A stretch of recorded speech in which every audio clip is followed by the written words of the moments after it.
say fight back!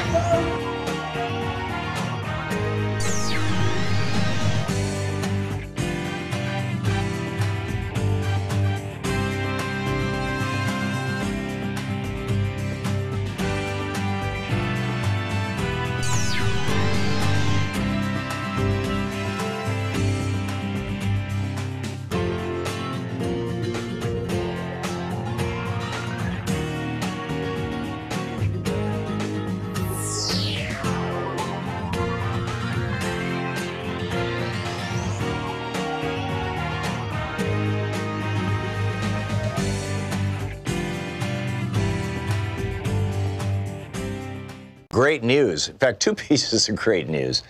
Number one, Mike in San Francisco has offered a matching gift of $60,000 to run today, tomorrow, Saturday, and Sunday.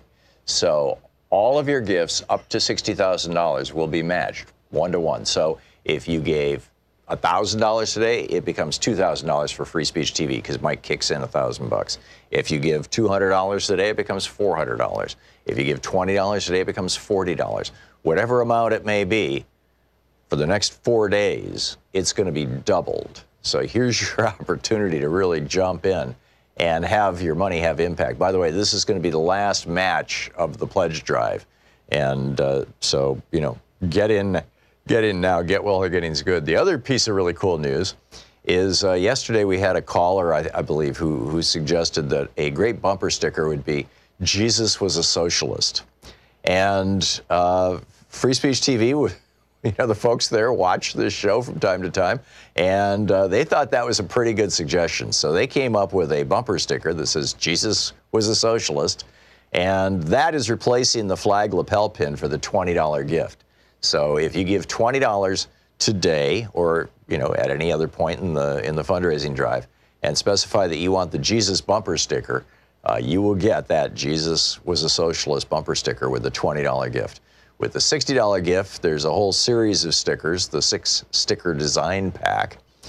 With a $72 gift, you get a copy of my brand new book. It will be out in June. It's available for pre-order now, but it's just, you know, it won't actually be shipping until May. So, but you can read all about it on, you know, any of these book sites if you want to see the details of it and the actually little summaries and pieces of it. They're available, you know, over at Amazon and Barnes & Noble and places like that. But you want to get the book here from Free Speech TV with the $72 gift because it'll be autographed by me, and you'll probably get it before anybody else does. The title is The Hidden History of Guns and the Second Amendment. With a $100 gift, you get the Free Speech TV t-shirt with the viewer design. With the $200 gift, you get the Free Speech TV hoodie with the viewer design. With the $360 gift, you get everything that I just mentioned, the Jesus sticker, the series of stickers, the book Hidden History of Guns and the Second Amendment, the t-shirt, and the hoodie, all of that, $360 gift. With a $500 gift, you can attend the webinar that we're putting together, Louise and I are putting together, Resolving Fear, Anxiety, Stress, and Trauma in the Era of Trump. And with a $1,000 gift, we're going to be doing a meet and greet, or you can, you know, with a $1,000 gift, we try to get, you know, a couple people at a time to drop by here, and y'all hang out, meet each other, meet me, see how this place works. I'll give you a guided tour of even the back room where all the equipment is, which kind of looks like something from a spaceship, a very disorganized spaceship, but nonetheless. And then we'll go to lunch. And we'll have a nice time. You know, those viewer lunches are particularly fun and interesting. So those are the premiums that Free Speech TV is offering. But I think that, and once again, whatever you donate at any one of these levels will be doubled today, tomorrow, and over the weekend. So, you know, now is a great time to call 877-378-8669, 877-378-8669, and make your contribution to Free Speech TV. 877-378-8669 is the telephone number. We're heading into an election. We've got, you know, well, it's a year and a half down the road, but we're heading into primary elections, and which will be starting next spring. We're going to start seeing, you know, debates. We're seeing candidates starting to form their opinions and take positions on things. It's absolutely fascinating to see, you know, right across the spectrum. who's doing what, who's stepping up to various challenges and things like that, politically speaking. And I'm very optimistic. Actually, I think we've got a great crop of Democratic candidates. And I'm also very hopeful that we can retake the Senate and not only hold on to the House, but expand our footprint in the House. Now, I know the Koch brothers are going to be pouring probably hundreds of millions, maybe over $1 billion into this election, them and their network and their buddies. Shelley Adelson will be there with all his millions. The Mercers will be there with their millions in all probability. And, we just don't have billionaire oligarchs and giant corporations on our side because, they're all about, deregulating or regulating gambling in ways that helps casinos, or deregulating oil so that they can dump more pollution in the air where they, with the refining of this stuff, and deregulating the banksters and all this stuff. And so, those concentrations of huge money in the United States in those sectors are not so much coming to the Democratic Party. It's mostly just you and me. And so, I get that. And, but, we are the force amplifier, right? Free speech TV is where the Democrats can come on and the progressives come on the program and talk directly with you. Get their message out directly, as today with Congressman Pocan being on for our first hour. So please call now, 877-378-8669, and be part of that force multiplier, and your donation will be doubled today. Thank you. And please call now. Hey, over at ThomHartmann.com, we've got some really cool stuff. A lot of people don't realize that we produce a daily newsletter, and Sue puts we call it Sue's Daily Stack on there, which is literally a link to every story that I've talked about in the show. So all the research is right there. It's free. We don't share or sell our subscriber list.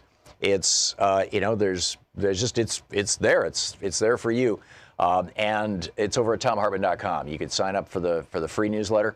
You also can get my big picture take of the day, which is exclusively over at our website at ThomHartmann.com, as well as links to our videos, the book reports we typically do every day, all this stuff and more. It's all there at ThomHartmann.com. So check it out and sign up for our newsletter. I think you'll really enjoy it and appreciate it and find a lot of value there. We put a lot of work into this stuff. And you'll find it all right there on our website at ThomHartmann.com. And be sure to check out the newsletter and sign up for it. It's great. Want to connect with the show online? You can find the Thom Hartmann Program on Facebook, Twitter, and Instagram.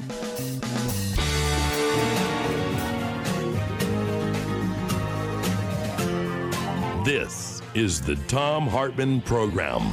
Well, happy Thursday. We're going to pretend it's Wednesday. It's middays with Mark today. Greetings, my friends, patriots, lovers of democracy, truth, and justice, believers in peace, freedom, and the American way. So happy to have you with us. Congressman Mark Pocan will be with us for the hour in our first hour. We've got Professor Richard Wolff is going to be with us in our second hour. We've a few other things throughout the day, and there's a lot of news that we're going to be getting to. But first, it's time for Middays with Mark. Congressman Mark Pocan, representing the 2nd District of Wisconsin. He is the co-chair of the Congressional Progressive Caucus. His website is pocan.house.gov, P-O-C-A-N, and you can tweet him at Rep. Mark Pocan. Congressman, welcome back. Thanks, Tom. Glad to be here.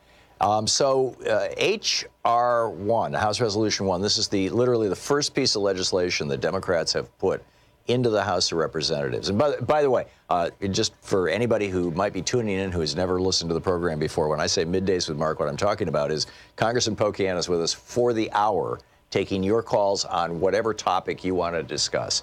And so, our number is 202-808-9925. So anyhow, back to H.R. 1. This is the first piece of legislation, and I heard a rumor this morning that literally 100% of all the Democrats in the House of Representatives are on board with this piece of legislation. If that's true, this has got to be a mind-bogglingly extraordinary piece of legislation. Is it true, and can you tell us what this is? Yes, it is. I mean, let me make two major points. One, there's a few stories that Democrats are in disarray over this issue or that issue. This is the first bill we've introduced. It's an election, campaign finance, and ethics reform bill with serious reforms in the bill, things that we've talked about in this program for years, Tom, and every single Democrat is signed on as a co-author of the bill, which is extraordinary. So, one, to me, that's extraordinary unity among the Democrat caucus. Two, contrast this last session. What was H.R. 1 under Paul Ryan? His tax cut for the wealthiest in this country, and it took him almost a full first year to get that done.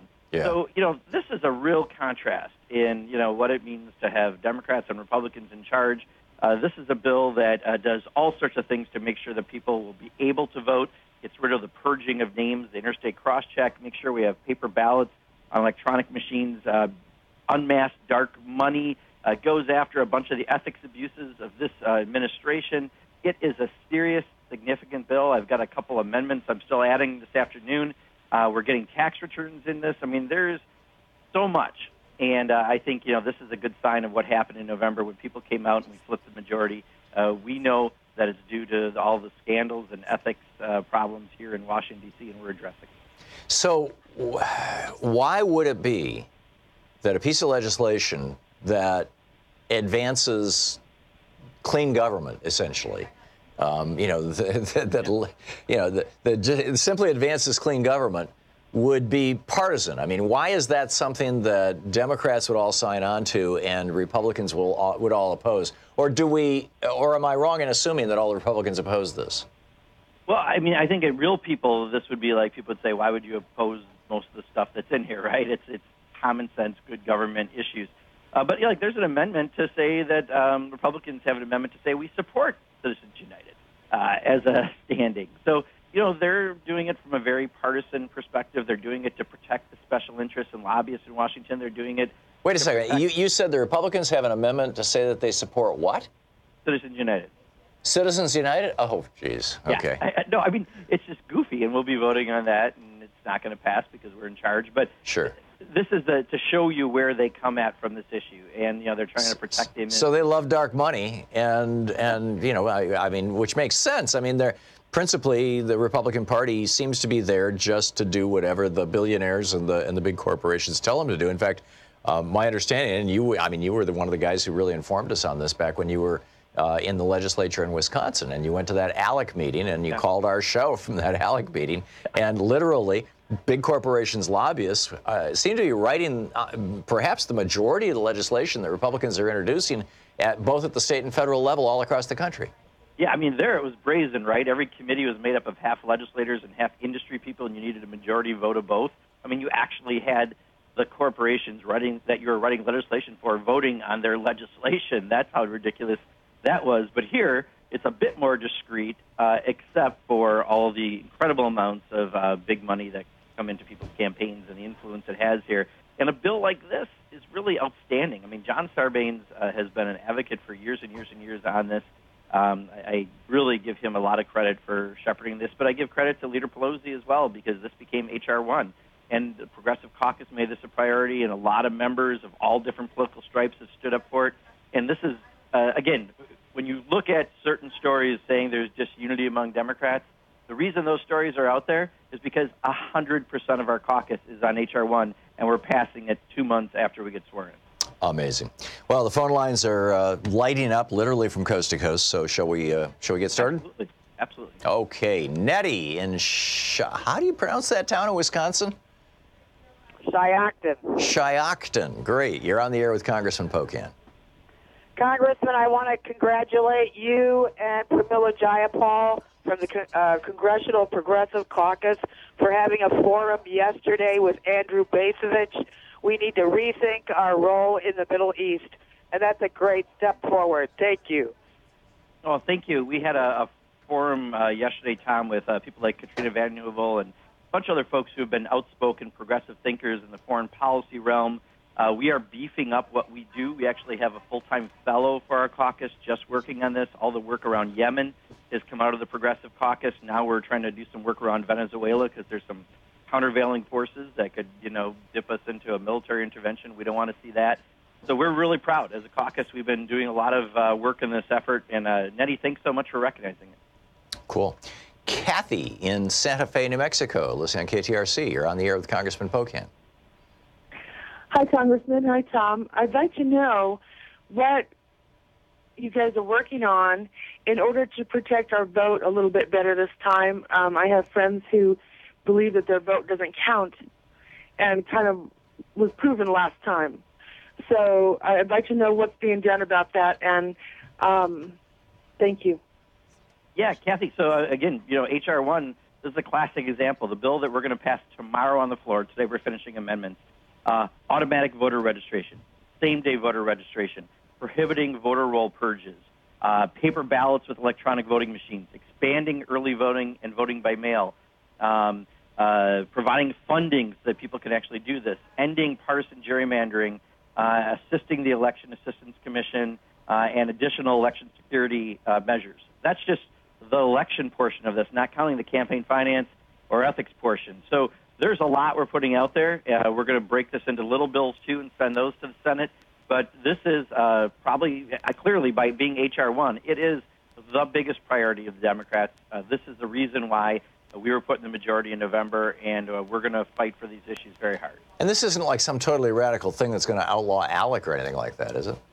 No. I mean, this is just, it's really on the election stuff. It's what I just mentioned. I mean, but things that are all great practices. Just straightforward stuff that has been law in the past and in many cases? Yeah, I mean, these are all things that are best practices from around the country. And if we can implement this, it makes sure that everyone has the ability to be able to vote. Extraordinary. H.R. 1. Be sure, I would assume, if particularly if somebody's represented by a Republican, to be sure to call the Congress at 202-224-3121 and tell them to go with H.R. 1, Congressman? Absolutely. Much appreciated. Yeah, there you go. Okay, we'll be back with more of Congressman Mark Pocan taking your calls for the hour on Middays with Mark here on the Thom Hartmann Program. This is the Thom Hartmann Program. Congressman Pocan, along with Pramila Jayapal, are the two co-chairs of the Congressional Progressive Caucus, and you can tweet him at Rep. Mark Pocan.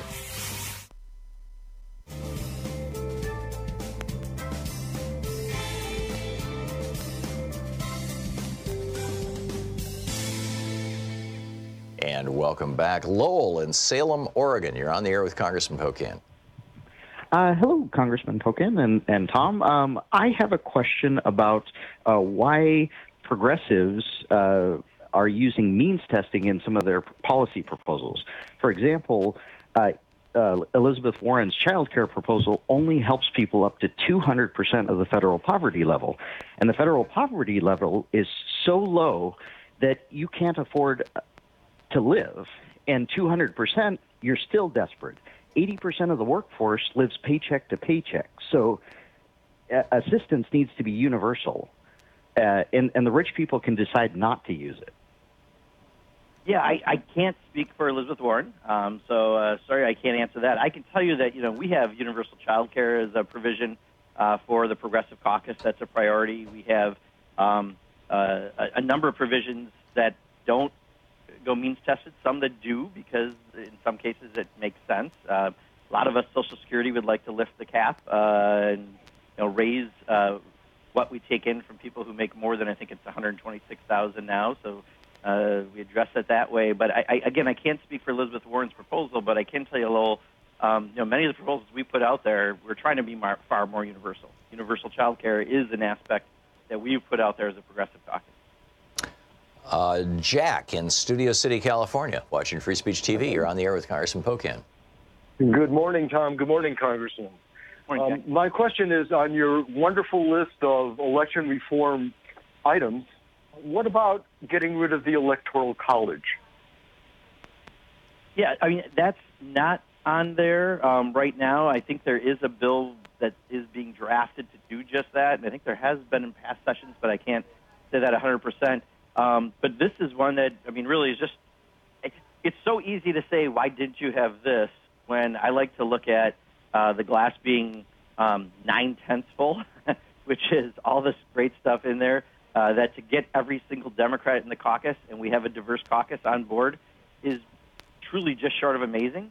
And the fact that we're able to put this out there and draw that sharp contrast, I think is significant. So, I can't tell you why it's not here. I'm not the main author of the bill, although many of my provisions are in the bill.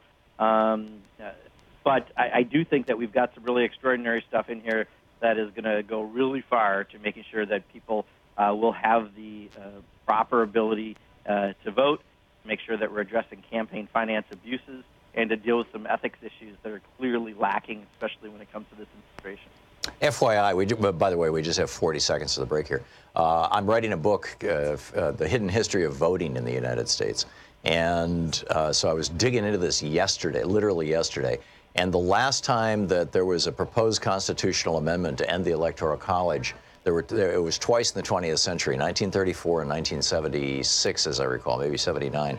And the one in 34 was 2 votes short of the 2/3 majority in the Senate necessary to pass it out and send it to the states. It had passed the House with 2/3, but it failed by 2 votes in the Senate.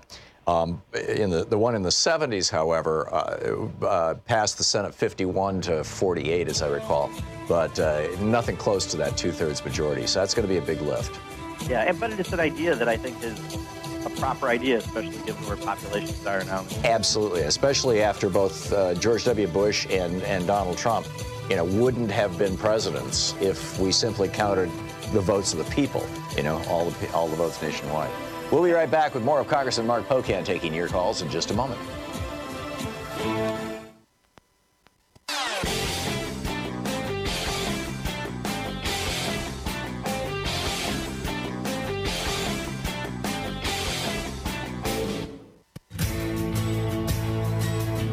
Welcome back. Congressman Mark Pocan with us taking your calls for the hour. Middays with Mark on the Thom Hartmann Program. Steve in Phoenix, Arizona. You are on the air with Congressman Pocan. Good morning, Congressman Pocan. We spoke a couple years ago. I'm the Madison native with family ties to Kenosha and stuff, and I know that's where you're from. And just a quick shout-out to Tenuda's on 52nd Street there, great deli. There you go. What I'm calling about today, Congressman Pocan, is Jim Langevin, Democrat in Rhode Island. He introduced a bill, and so Tammy Baldwin is also doing it in the Senate, introducing legislation to protect the rights of disabled airline passengers. Where I'm going with this is I've had 10 knee surgeries over the past 45 years. And the seats in the airports, they're quite low. They have disabled seating for people, but the problem with it is they're all the same height as other seats.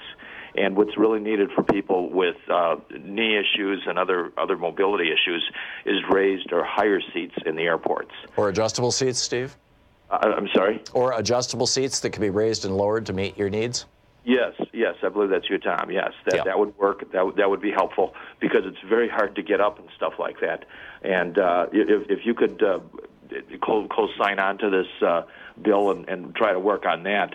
And also, I have to have wheelchairs to get from one end of the airport to the other because I can't stand or sit very long on account of my knees. Sometimes the waiting time for that is quite long too. If that could be helped to be sped up. But anyways, that's what I wanted to say, Congressman, and I thank you for all your good work.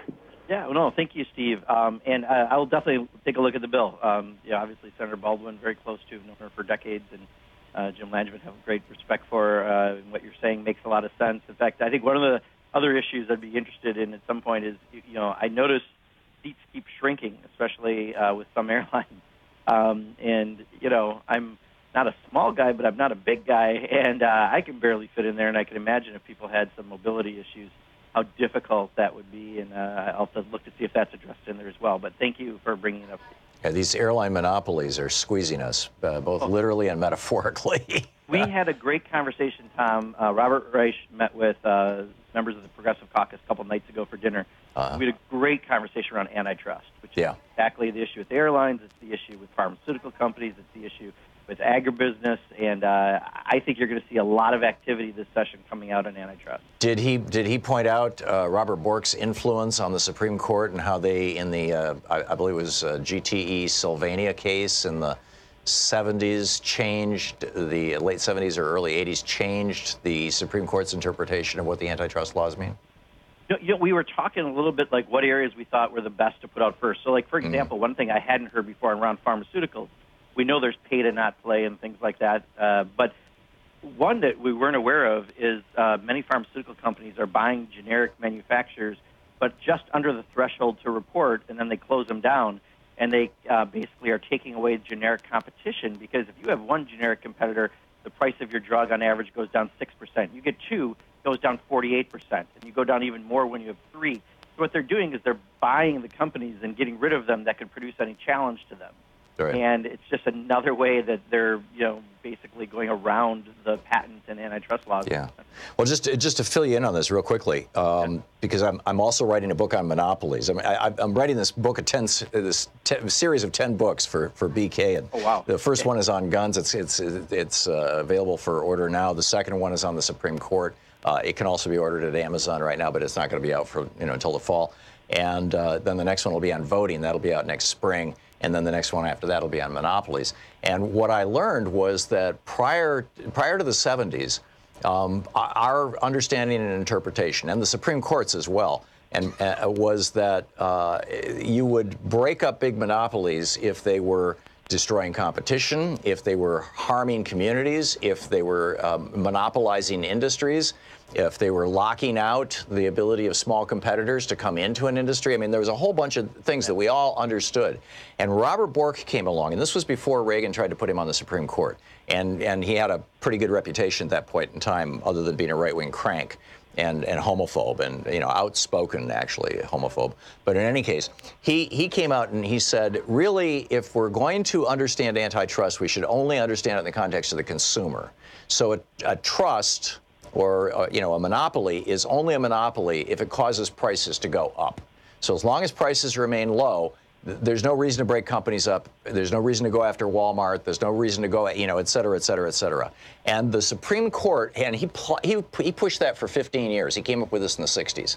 And the Supreme Court adopted that position in a case, I think it's called GTE Sylvania from the 70s. I'd have to go back and find my notes. And that's now essentially the law of the land. And the old ways that we enforce the antitrust laws no longer can be applied in many cases because of the Supreme Court decision. So legislation clarifying the intent of the original antitrust legislation and its antecedent and its followers would be really, really useful in that context. No, that's great, Tom. Thank you for that, because this is something that's going to be a major focus. And if I can just add, even last session, when the Democratic Congressional Campaign Committee did a big poll, one of the things they polled was around antitrust, which, first of all, I was shocked that they even asked, but even more shocked that when they got it back, it was an extremely popular issue that people wanted to break up some of these companies, and they were impacted by this. So this is a very widespread, popular, beyond partisan affiliation issue.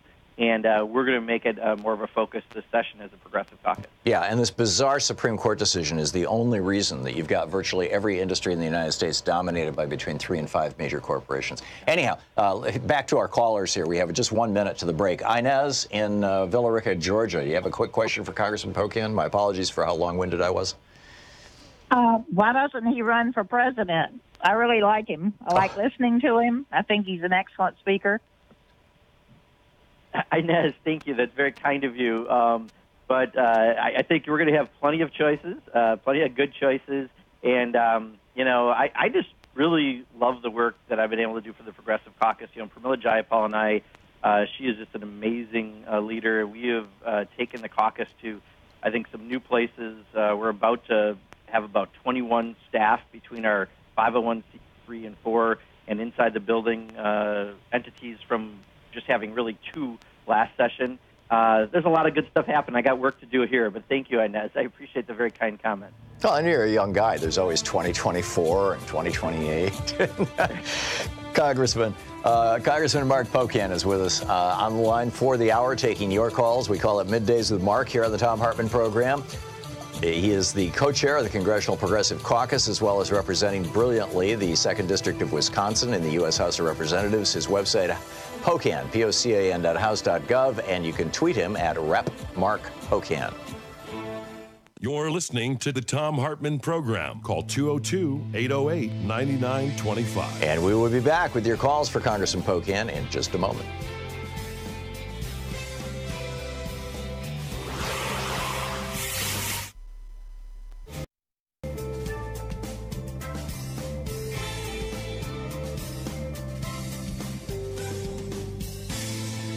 great news. In fact, two pieces of great news. Number one, Mike in San Francisco has offered a matching gift of $60,000 to run today, tomorrow, Saturday, and Sunday.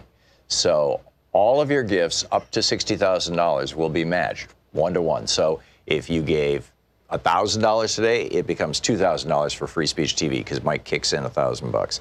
If you give $200 today, it becomes $400. If you give $20 today, it becomes $40. Whatever amount it may be, for the next 4 days, it's going to be doubled. So here's your opportunity to really jump in and have your money have impact. By the way, this is going to be the last match of the pledge drive. And so, you know, get in now. Get while the getting's good. The other piece of really cool news is yesterday we had a caller, I believe, who suggested that a great bumper sticker would be Jesus was a socialist. And Free Speech TV would, you know, the folks there watch this show from time to time, and they thought that was a pretty good suggestion. So they came up with a bumper sticker that says Jesus was a socialist, and that is replacing the flag lapel pin for the $20 gift. So if you give $20 today, or you know, at any other point in the fundraising drive, and specify that you want the Jesus bumper sticker, you will get that Jesus was a socialist bumper sticker with the $20 gift. With the $60 gift, there's a whole series of stickers, the 6-sticker design pack. With a $72 gift, you get a copy of my brand new book. It will be out in June.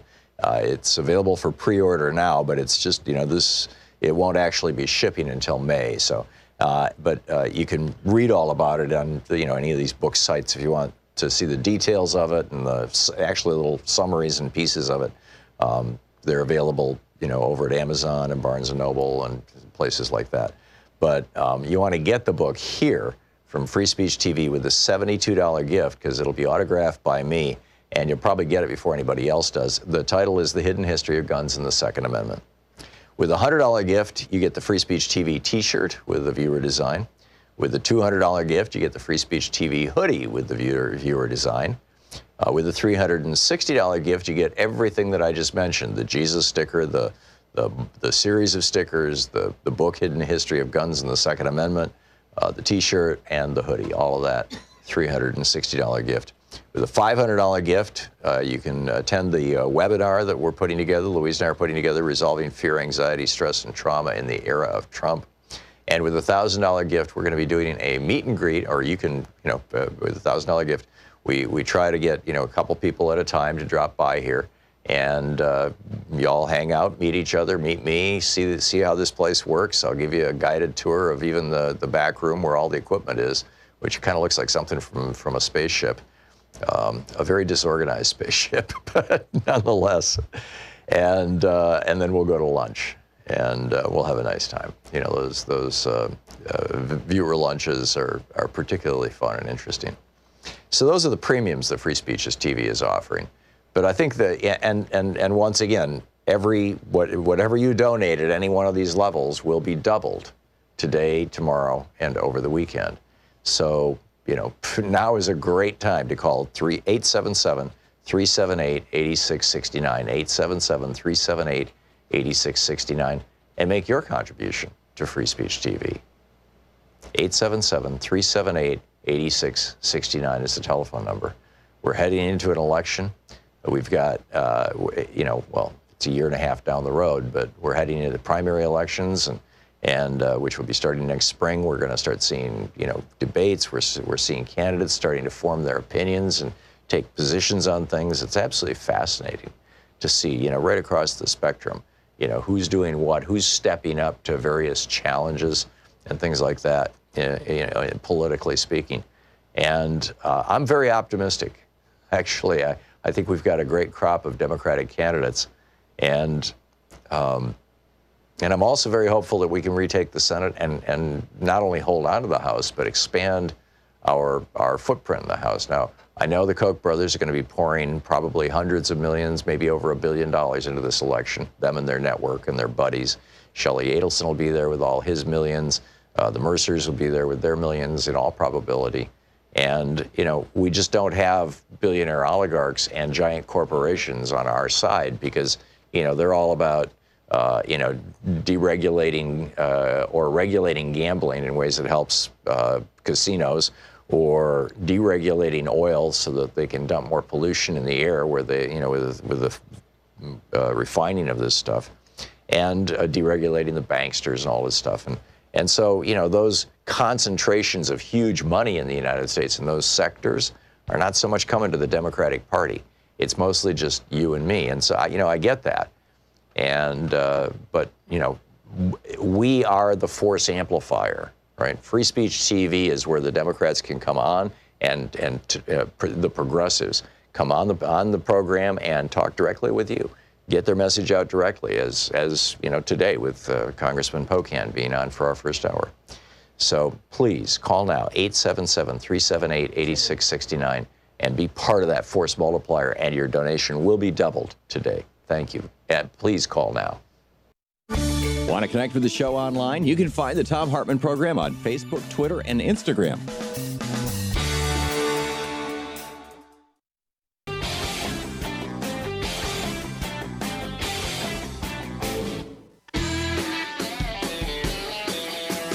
Welcome back.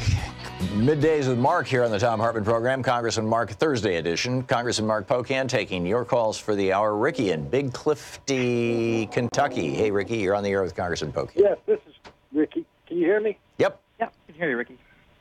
I've been living in Kentucky, man, and I've been trying to get my right to vote back, right?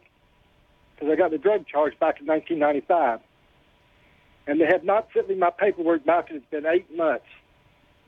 I think Mitch McConnell's involved in it, too, because I'm the one that talks to Mitch McConnell every day, man, and tells him my opinions. So I just wonder if there's what you think about that. I mean, by the way, I'm nervous, too. Yeah, Ricky, I mean, I think I would try to maybe contact your state representative or state senator, because I believe that's going to happen at the state level, getting the paperwork you're looking for. But you raise a bigger issue, which is there are so many people who have lost the franchise to vote for reasons that don't make sense. In Florida, that was a big vote they had in the November referendum to try to restore the franchise to many people. We need to do that far more aggressively across the country, and I hope that that's something we can get done. I don't know with the Republican Senate and Trump in the White House, but hopefully if Democrats prevail well in 2020, we definitely need to move forward this. And right now we can move forward state by state. Kelwin in Los Angeles, listening on KPFK. You're on the air with Congressman Pocan. Hello, this is Kelwin Hagan. How you doing? Very good, Kelwin. How are you? Good, good.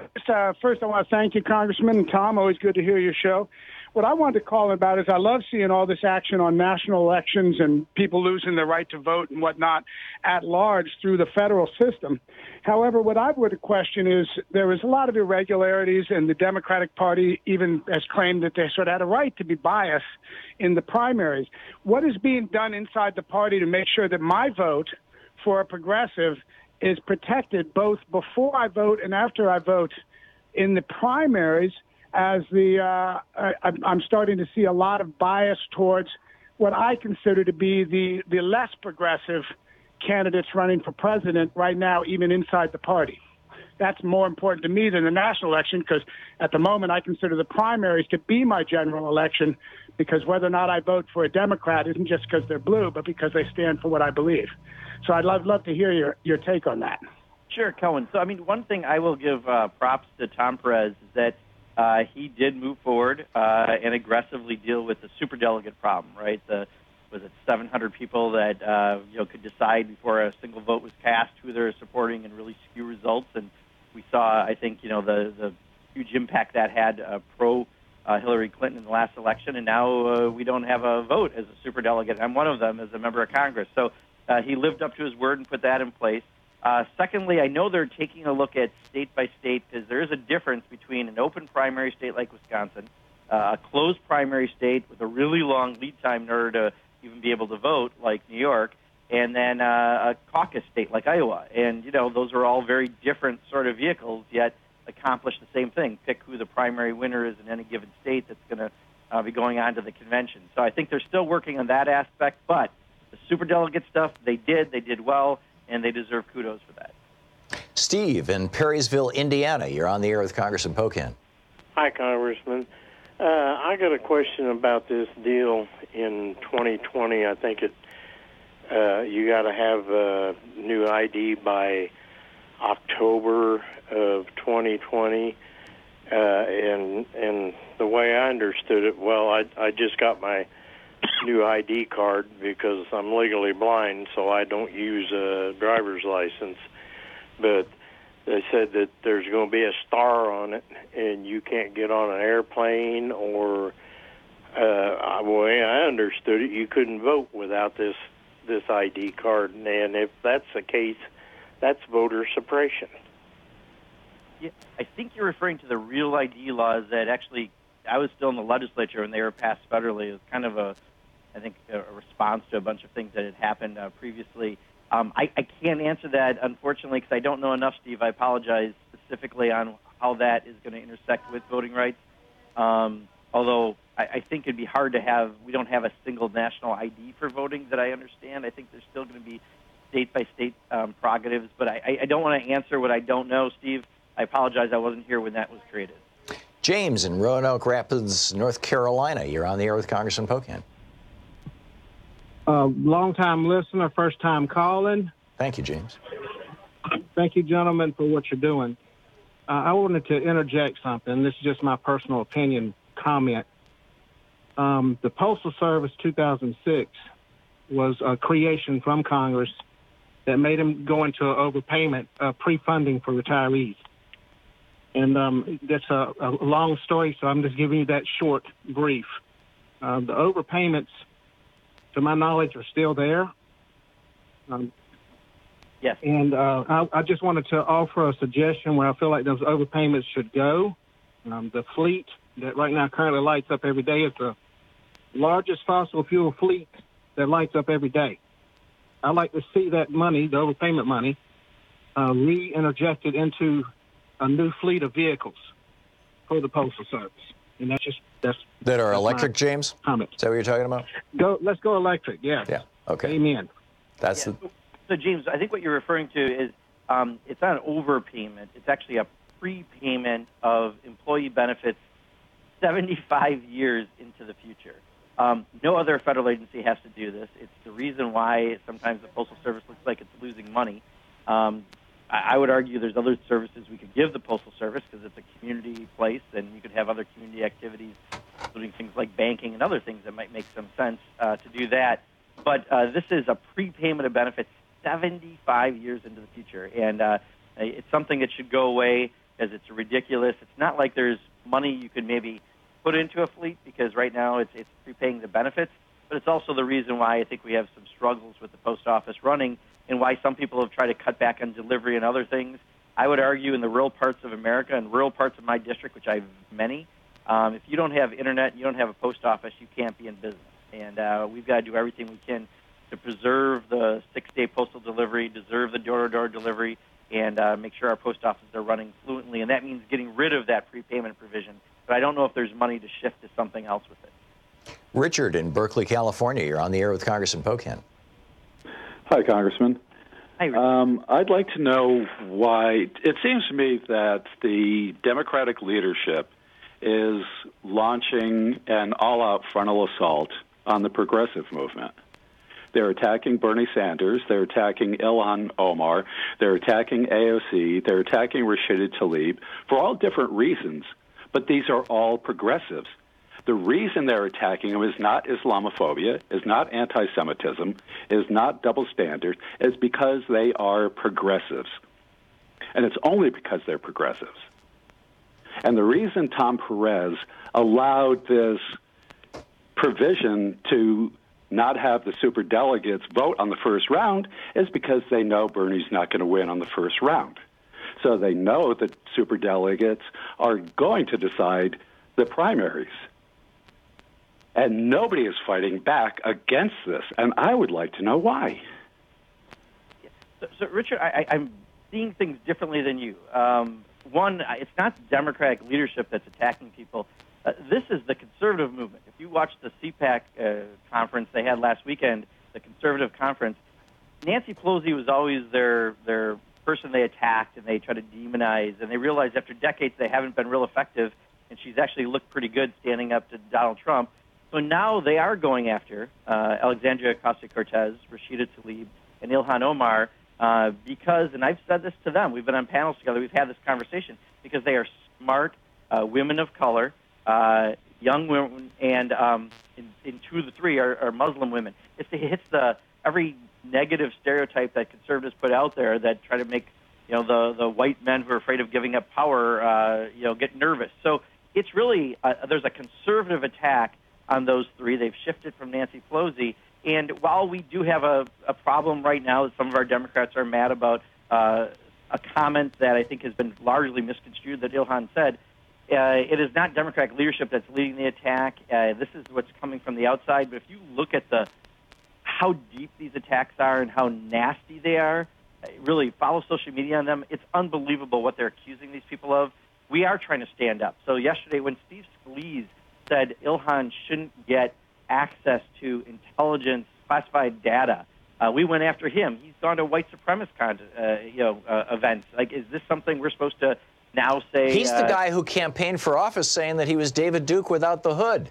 Right. So he should get data when we're talking about race relations? I mean, we shouldn't go there. But this is a conservative attack on those 3. The little issue we're dealing with on this resolution, it is going to be a resolution that attacks anti-Semitism, Islamophobia, and white supremacy. And it's because of the attack on Ilhan in, was it West Virginia or North Carolina, in the Capitol, where they had a poster of 9/11 and they had Ilhan in front. So we're going to address all of these issues. We're trying to put all the hate aside so we can go back to talking about the Democratic agenda. But I think my big difference, Richard, is it is an attack from the right. But you are right on those 3 people. It's not coming from Democratic leaders. We live in amazing times. Congressman Mark Pocan is with us for the hour, taking your calls. It's Middays with Mark here on the Thom Hartmann Program. He's the co-chair of the Congressional Progressive Caucus. He represents the 2nd District of Wisconsin. His website is pocan.house.gov, and you can tweet him at Rep, as in Representative, R-E-P, Mark, M-A-R-K, Pocan. You're listening to Thom Hartmann. Visit thomhartmann.com for audio and video archive. And back with your calls for Congressman Pocan in just a moment.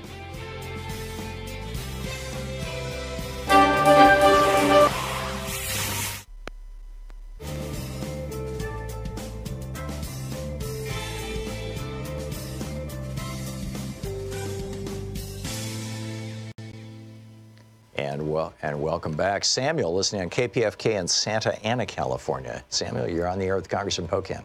Yes, sir. This is Samuel from Santa Ana. I own 1 share of stock in KPFK.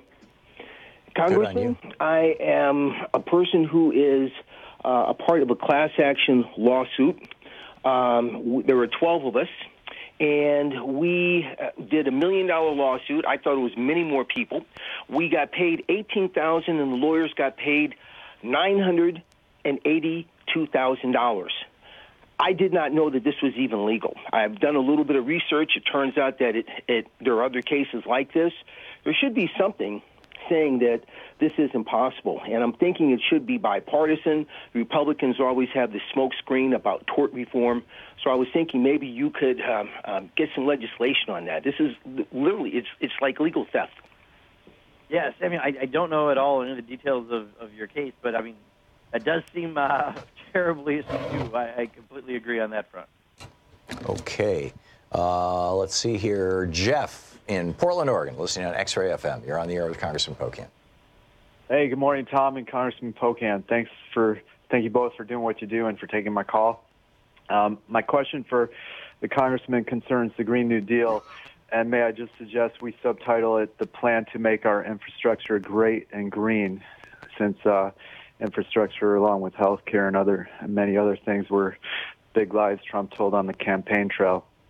But anyway, you guys are both from the Great Lakes, and yesterday, Tom, you had a woman from Toledo talking about their efforts to protect Lake Erie from the toxic algae blooms, which are more and more prevalent all the way down to the Gulf Coast of Florida. And they're mostly caused from big agriculture and the runoff from chemical fertilizers. And along with poisoning our water with those chemicals, big ag is also saturating our food chain with carcinogenic pesticides. And I refer you guys to a piece in The Guardian from February 15th titled, "What the Pesticides in Our Urine Tell Us About Organic Food." And so my question to you, Congressman Pocan, is can you introduce the idea of radically transforming how we grow our food free from chemicals and pesticides and try and put that as part of the Green New Deal? Yeah, I think you raised a great point about there are so many aspects of things that could be directly related to the new Green Deal, right? And definitely our food supply and those issues and water quality are very clearly front and center. I know that Earl Blumenauer has got an extensive piece about our food supply. I know Shelley Pingree from Maine also has been articulate around the organic food supply. So there are some people talking about those issues, but I have not seen a direct connection yet to the new Green Deal, and I think it's a great suggestion. So let me see what I can do as we move things forward with that. There's. By the way, your phone occasionally fades out, Congressman. I don't know exactly why. It's not a crisis, but it makes it hard to hear you sometimes. Is that why Rush Limbaugh is saying that, or whoever it is saying that the Green New Deal wants to ban our hamburgers because it's going to regulate intensive animal agriculture? I never try to guess why they say any of the lies they say. So yeah. I'm not sure, but that was part of the conservative conference they brought the hamburger thing. Yeah. I've heard, I guess it was Sebastian Gorka, but I've heard it from a couple of different sources, and I thought, well, that's fine with me. Sounds highly credible to me. Yeah. Okay, we'll be right back with Congressman Mark Pocan taking your calls. Stick around.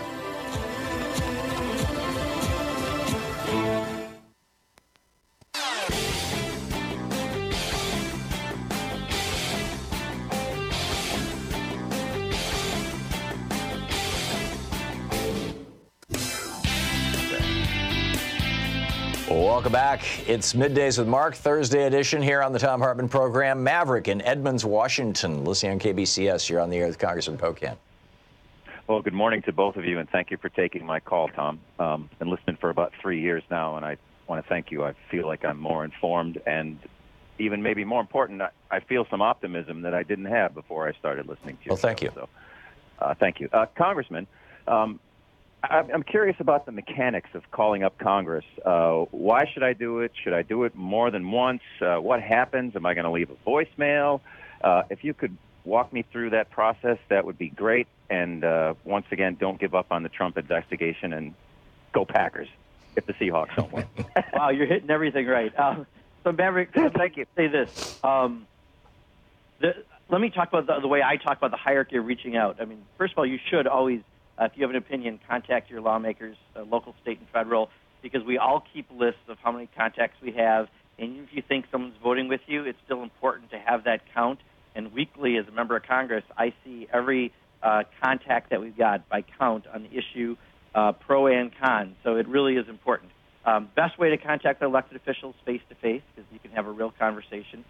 Second best is through a personal letter or call telling your personal story. Email is the same thing as a personal letter these days, so that, in fact, it gets to us quicker if something is timely. The lower effective ways are those mass postcards and things that, I know the effort that went into it. We kind of give it that kind of a look. But, I can get 2 or 3 contacts on an issue to put something on a radar screen. So it really is important that you reach out to your elected officials, and even better, at a town hall or setting up a meeting, that face-to-face contact is without question the single best way. But do it, and we keep track of the numbers, and it does affect the legislation we introduce and how we vote. I'd always figured if you were going to call your legislator, and I put that number out, 202-225-3121 or 224-3121 often, that you should be polite regardless of which party you're talking to, and you should only talk about a single topic, and you should get right to the point. It should be boiled down to less than a sentence, less than 2 or 3 sentences at the most, so that the person taking the call, who's not going to want to debate you or anything else, can simply summarize it and pass it along. Is that reasonable advice, or is there anything you'd add to that? No, and the only thing, just realize, it is probably an intern that's answering the phone. Right. So when they don't, sometimes people do want to debate. They may not be the most informed, but they're taking down all the information, and I will get all that information. But if you start a debate, you might lose what you initially called for. So I think what you said is great advice. Yeah, okay, great. Tony in Watsonville, California. You're on the air with Congressman Pocan. Tony? Good morning. Thanks, gentlemen. I have a question about national security. My concern is if the Trump family gets incarcerated or gets caught with what they're doing, if they'll still get protected for life, because if they're jet setting around the world and they're instigating all this hate and right-wing fear, that we're going to actually be in trouble with these people across the world. You mean the Secret Service protection that we pay for? Yes, them Thank especially. you. Thank you, Tony. Yeah, my guess, Tony, this is a guess, is the president gets it no matter what. I don't think the rest of the family gets it forever. But I don't have a great answer because I don't know exactly on that, but I would assume the president would have the coverage regardless. Terry in St. Paul, Minnesota, listening on AM 950, which is where I was last weekend. It was just great. Terry, you're on the air with Congressman Pocan. Oh, hi, Tom. Hi, Mark. A great show, a long listener. Mark, I had a chance to meet you this fall in Hastings, Minnesota at an Angie Craig meeting. And I brought up the issue about H.R. 303. Refresh my memory. There's 6,000 bills that get that is the Military Retiree Restoration Act. Okay. And what that does is it restores full pay for the retirees that have service-connected disabilities. Currently, how it is set up, if you have 50% or less of a service-connected disability, you still get a monthly check from the VA, but that dollar amount is subtracted from my retirement, my military retirement pay. Yep, 50% or more, then it's not. Yeah, I'm sorry, Terry. I just had someone from the Disabled Veterans America come in and talk to us about this. So I know we're looking at it right now for this session. But, yeah, we just had someone come through our office on this. So I do remember the issue. Great. Nancy in Elkhart, Indiana. You are on the air with Congressman Pocan. Yes. Hello, Congressman. Thank you for being on for us. My question is, I have one question and one comment. I get very confused about when you're introducing the HR1 because we get so much information sent to us from our local congressman. And can you explain to me what the local congressman is and how you can send something to us telling us that you are sending us the national HR1? So I think if I understand your question, Nancy, and maybe you can clarify, you're talking about like your local state legislator, and there's bills that have, they're the first bill in the state legislature versus the federal. Is that what? Or are you talking about your U.S. representative in the House of Representatives in Indiana, who's a Republican, and he's sending you nasty information about HR1, and you'd like to get the Democratic information? Is that what you're talking about, Nancy? Well, no, the Democratic. But what I'm saying is they will just say this is from representative, and they will say this is from representative, and they tell us what HR1 is in our state, but they don't say it's from the state. They just say, because, for instance, they'll just say, please, here's some information about HR1, and then all of a sudden then we'll get information from the national, and people that are not politically educated. I think that people are getting very confused. And, for instance, today when you're talking about HR1, some people would say, what, I just got information from HR1, and they're saying, got it. Nancy, I'm sorry to cut you off, but we only have 15 seconds left. Congressman? Okay. Yeah, I mean, I think, a good thing is find some trusted places that you get news, like from Tom, and that's the best way to get information around HR1. If the confusion is around, there are state legislative proposals that might have similar numbers, but if it's a HR House resolution, I'm not sure how they do it in Indiana, but... I think maybe she's also arguing it should have a fancy name. It does. Number.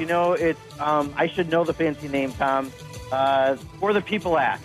For the People Act. Okay, great. Great. Congressman, thanks so much for being with us today. Of course, Tom. Thank you as always. It's great. Middays with Mark here on the Thom Hartmann Program with one of the great guys in the U.S. House of Representatives.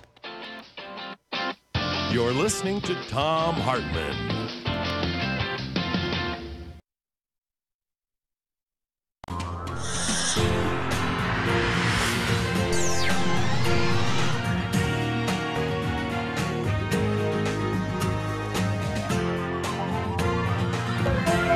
say fight back!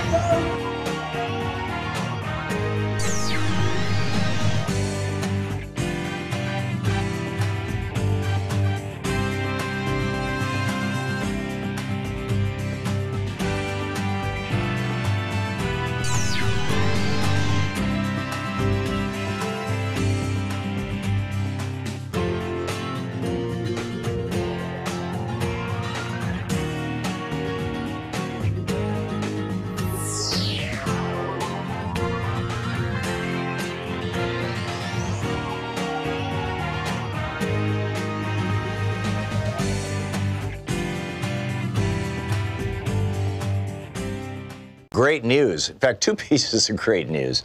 Number one, Mike in San Francisco has offered a matching gift of $60,000 to run today, tomorrow, Saturday, and Sunday. So all of your gifts up to $60,000 will be matched 1-to-1. So if you gave $1,000 today, it becomes $2,000 for Free Speech TV because Mike kicks in $1,000. If you give $200 today, it becomes $400. If you give $20 today, it becomes $40.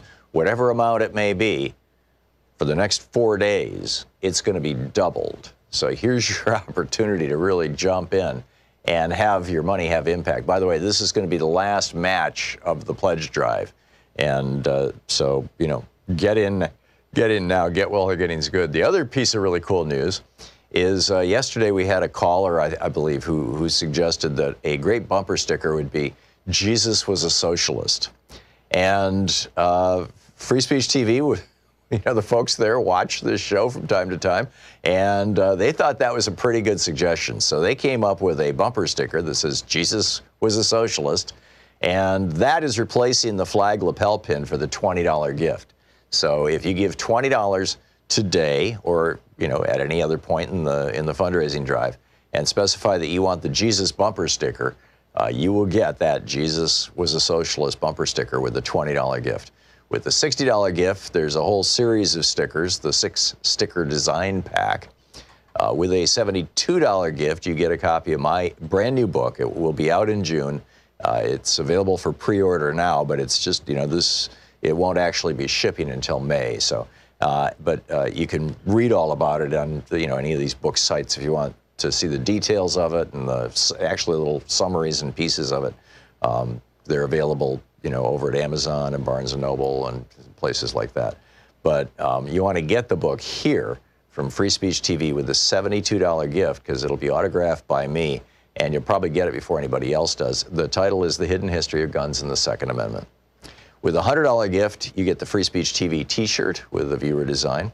With the $200 gift, you get the Free Speech TV hoodie with the viewer design. With the $360 gift, you get everything that I just mentioned: the Jesus sticker, the series of stickers, the book Hidden History of Guns and the Second Amendment, the t-shirt, and the hoodie. All of that, $360 gift. With a $500 gift, you can attend the webinar that we're putting together, Louise and I are putting together, Resolving Fear, Anxiety, Stress, and Trauma in the Era of Trump. And with a $1,000 gift, we're going to be doing a meet and greet, or you can, you know, with a $1,000 gift, we try to get, you know, a couple people at a time to drop by here, and y'all hang out, meet each other, meet me, see how this place works. I'll give you a guided tour of even the back room where all the equipment is, which kind of looks like something from a spaceship, a very disorganized spaceship, but nonetheless.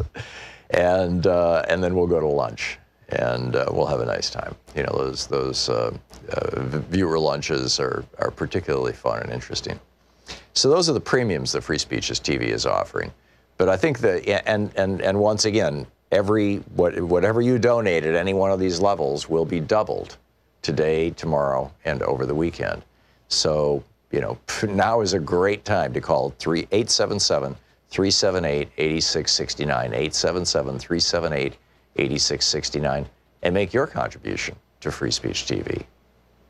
877-378-8669 is the telephone number. We're heading into an election. We've got, you know, well, it's a year and a half down the road, but we're heading into primary elections, and which will be starting next spring. We're going to start seeing, you know, debates. We're seeing candidates starting to form their opinions and take positions on things. It's absolutely fascinating to see, you know, right across the spectrum. who's doing what, who's stepping up to various challenges and things like that, politically speaking. And I'm very optimistic. Actually, I think we've got a great crop of Democratic candidates. And I'm also very hopeful that we can retake the Senate and not only hold on to the House, but expand our footprint in the House. Now, I know the Koch brothers are going to be pouring probably hundreds of millions, maybe over $1 billion into this election, them and their network and their buddies. Shelley Adelson will be there with all his millions. The Mercers will be there with their millions in all probability. And, we just don't have billionaire oligarchs and giant corporations on our side because, they're all about, deregulating or regulating gambling in ways that helps casinos, or deregulating oil so that they can dump more pollution in the air where they, with the refining of this stuff, and deregulating the banksters and all this stuff. And so, those concentrations of huge money in the United States in those sectors are not so much coming to the Democratic Party. It's mostly just you and me. And so, I get that. And, but, we are the force amplifier, right? Free speech TV is where the Democrats can come on and the progressives come on the program and talk directly with you. Get their message out directly, as today with Congressman Pocan being on for our first hour. So please call now, 877-378-8669, and be part of that force multiplier, and your donation will be doubled today. Thank you. And please call now. Hey, over at ThomHartmann.com, we've got some really cool stuff. A lot of people don't realize that we produce a daily newsletter, and Sue puts we call it Sue's Daily Stack on there, which is literally a link to every story that I've talked about in the show. So all the research is right there. It's free. We don't share or sell our subscriber list. It's there's just it's there. It's there for you. And it's over at ThomHartmann.com. You can sign up for the free newsletter.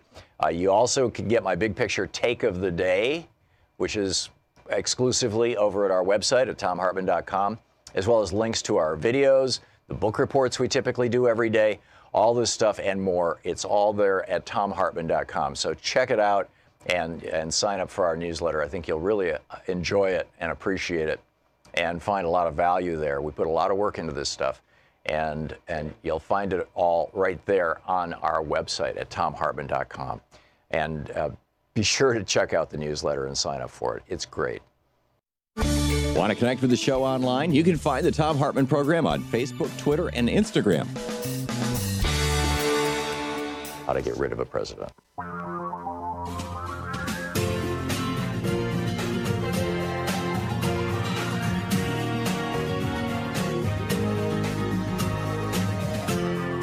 This is the Thom Hartmann Program. And welcome back. Thom Hartmann here with you. We just finished an hour of Congressman Mark Pocan taking your calls for the hour in our middays with Mark. He is the co-chair of the Congressional Progressive Caucus. It was a fascinating conversation. On the line with us now is Professor Richard Wolff. Dr. Wolff is the economist and co-founder of Democracy at Work. Democracyatwork.info is the website. His personal website is rdwolff.com. His most recent book, Capitalism's Crisis Deepens, Essays on the Global Economic Meltdown, and you can tweet him at Prof. Wolff with 2 Fs. Dr. Wolff, welcome back. Thank you, Tom. Glad to be here. I would love to get your thoughts on a conversation that I had last week with Steve Keen, an economist who you may be familiar with. Yes. I've known Steve for many years. And he pointed out how Japan, some more than 20 years ago, basically ended recessions by going into an economy that no longer had boom and bust cycles by virtue of regulation through their central bank. So it was just kind of a couple of decades of basically sluggish growth. But the Japanese people didn't object so much to that because they still have a strong social safety net and all that kind of stuff, free health care and all that. And he was speculating that, given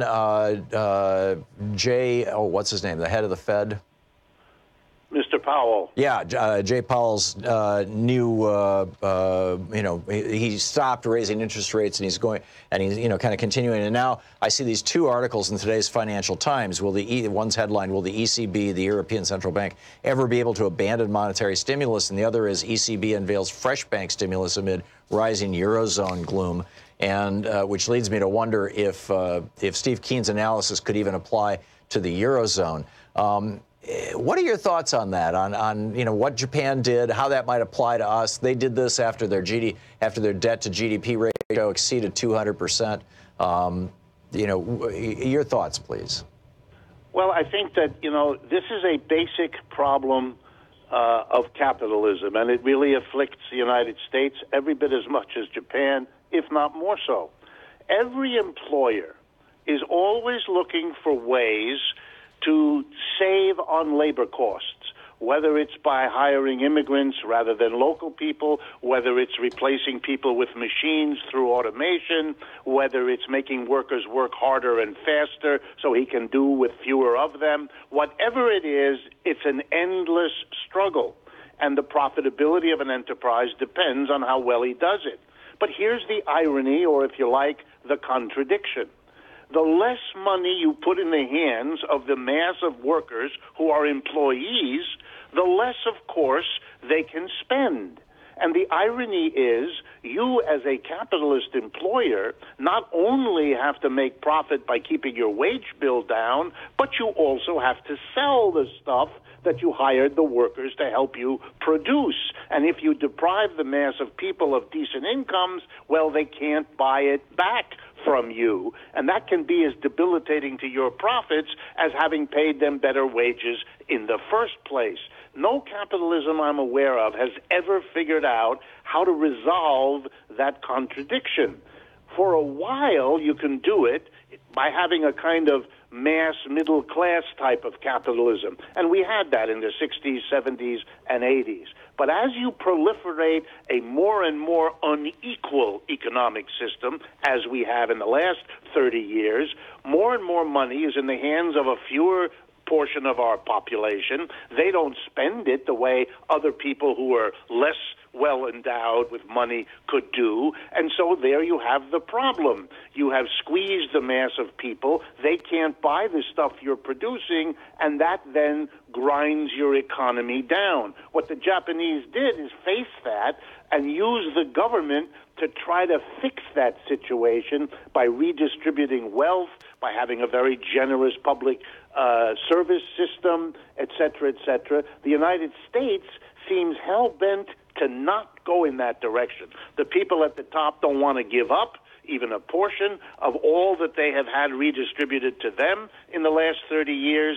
So we seem to be heading down a path where we're unwilling to do the kinds of things the Japanese are doing, now apparently unwilling to do even what the Europeans are doing faced with this situation. And my guess is we're going to be very, very sorry that we're taking that extreme conservative path. So by maintaining low interest rates right now, the Fed is, in effect, encouraging more and more debt, encouraging people, stimulating the economy by encouraging people to borrow in order to buy things. And the European Central Bank looks like it's doing the same thing. And this is something that is eventually going to bite us in the butt. I think Steve pointed out that the private debt, even in Japan, was like over 200% of GDP, and they got it down to 160% of GDP by just kind of holding, basically slowing down the economy, but not throwing it into reverse through the central bank. So it sounds to me like you're suggesting that our problems are so much deeper than Japan's because we don't have a strong social safety net and we don't have high minimum wages like Japan does, heavy levels of the equivalent of unionization, that therefore a crash is inevitable here and it'll be a crash that's driven by debt. Am I getting that right? Yes, it's driven by debt and driven by these extremes because we don't allow the social safety net to function here in the way that it does already in Europe. I mean, just to give you a simple example, Europe has very high unemployment. So how do they survive? Well, when they get to be unemployed, they still maintain their health insurance because it's not linked to their job. It's a national service available to everybody who's in France, everybody who's a French citizen. So to lose your job does not immediately plunge you into anxiety or deprivation when it comes to your health care. The same is applicable to school fees, even at higher levels of education. All of these kinds of programs have been eviscerated in the United States, if not eliminated altogether.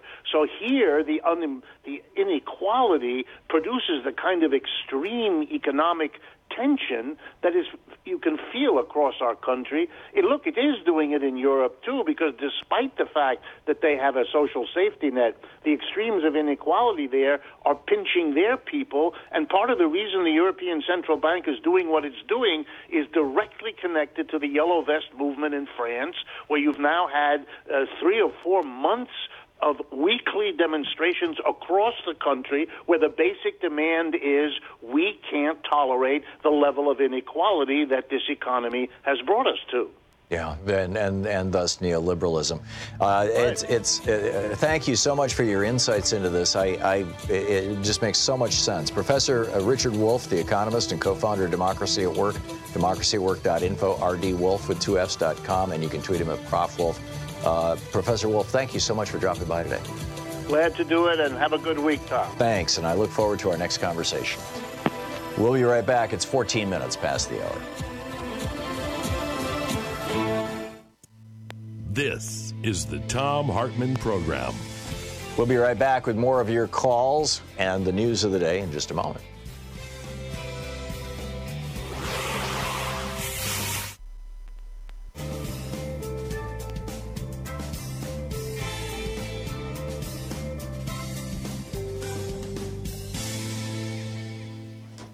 And welcome back. Just wanted to give you an update on what's going on with Saudi Arabia. There is so much news associated right now with the Saudis that John Abizaid is the retired general who was nominated to be Trump's first ambassador to Saudi Arabia. And he went before Congress yesterday and basically, and I'm sure Bob Ney will be telling us about this during the news break coming up in a little bit, about a half hour. But it turned into what Bob Ney described as a bipartisan rant against Saudi Arabia's gangster-like abuses. They pressed Abizaid on the kingdom's domestic repression, lashings, electrocutions, beatings, whippings, sexual abuse, raids, the alleged detention and torture of activists and royal family members, and most recently the torture of a U.S. citizen. And, not to mention this devastating war with Yemen and cutting diplomatic and investment relations with Canada because they called out the kingdom on their human rights, ordered the murder of Jamal Khashoggi, kidnapped the prime minister of Lebanon, triggered a spat between the Gulf allies that undermines U.S. Efforts. Marco Rubio said about Mohammed bin Salman, he's gone full gangster. This is the Republican senator from Florida. He says he's gone full gangster, and it's difficult to work with a guy like that. Meanwhile, Europeans, Canada, and Australia, this was all 28 European Union members, plus Canada and Australia. The only really fully developed country that's lacking from this list is the United States. Just passed a resolution in the United Nations calling on Saudi Arabia, this was today, calling on Saudi Arabia to release 10 activists and cooperate with the UN-led investigation into the murder of Jamal Khashoggi. So, I'm not expecting the Saudis to do that, but this is what the rest of the world is calling for. The Daily Beast is reporting that officials and staffers at the U.S. Embassy in Riyadh said that they were not given any details of Jared Kushner's trip to Saudi Arabia last week when he went and hung out with Mohammed bin Salman. This is according to 3 different sources familiar with the trip, and that is causing Congress and people in the embassy to be very worried about, what is Jared Kushner talking to this young princeling about? Meanwhile, an American woman from Washington State who taught at a women's university in Saudi Arabia after she married a Saudi businessman and gave birth to a daughter, the two of them. She got a divorce while in Saudi Arabia. And now, quoting Ben Hubbard in the New York Times, because of the kingdom's so-called guardianship laws, which give men great power over women, she is unable to use her bank account. This American citizen is unable to leave Saudi Arabia. She's unable to travel with her doctor or even seek legal help. She is completely stuck. Her husband's let her residency visa expire, meaning she's lost access to her bank account. She can't get authorization to leave the country. This is absolutely terrible. And then, of course, Mark Sumner over at Daily Kos writing, and the headline says the whole thing, is Jared Kushner himself responsible for the dismemberment and death of the reporter Jamal Khashoggi? And that, plus yesterday's Washington Post, or day before yesterday's Washington Post, editorial board op-ed, Google and Apple are letting men surveil women in Saudi Arabia. There's an app that women have to use to get permission from men to do things like leave the house. And, Google and Apple are apparently all in on this, and they're being called out by the Washington Post. So some really startling news about Saudi Arabia. Stick around. We'll be right back.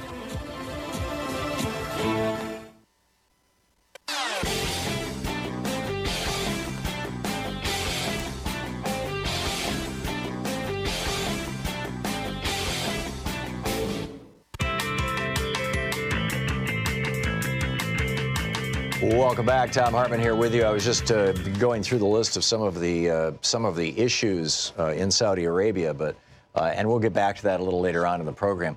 But right now on the line with us is presidential candidate Marianne Williamson, the author, lecturer, activist. Marianne for America is the website.com. You can tweet her at Mar Williamson, M-A-R Williamson.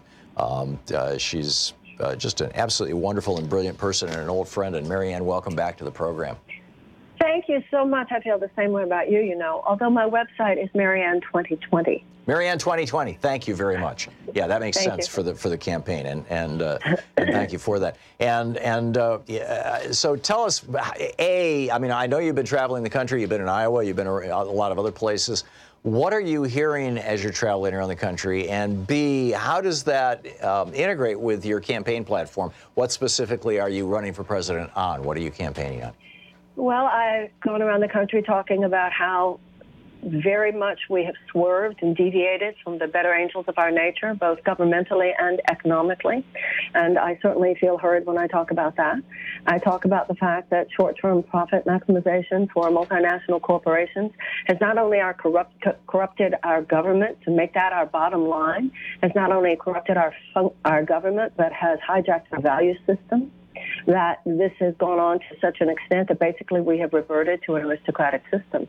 And that our generation has to do what other generations, not only other generations have done, but what our original founders had to do, which was decide, do you want to take a stand for democracy and repudiate aristocracy, or do you want to continue with an aristocratic situation? Because that's basically what has happened here.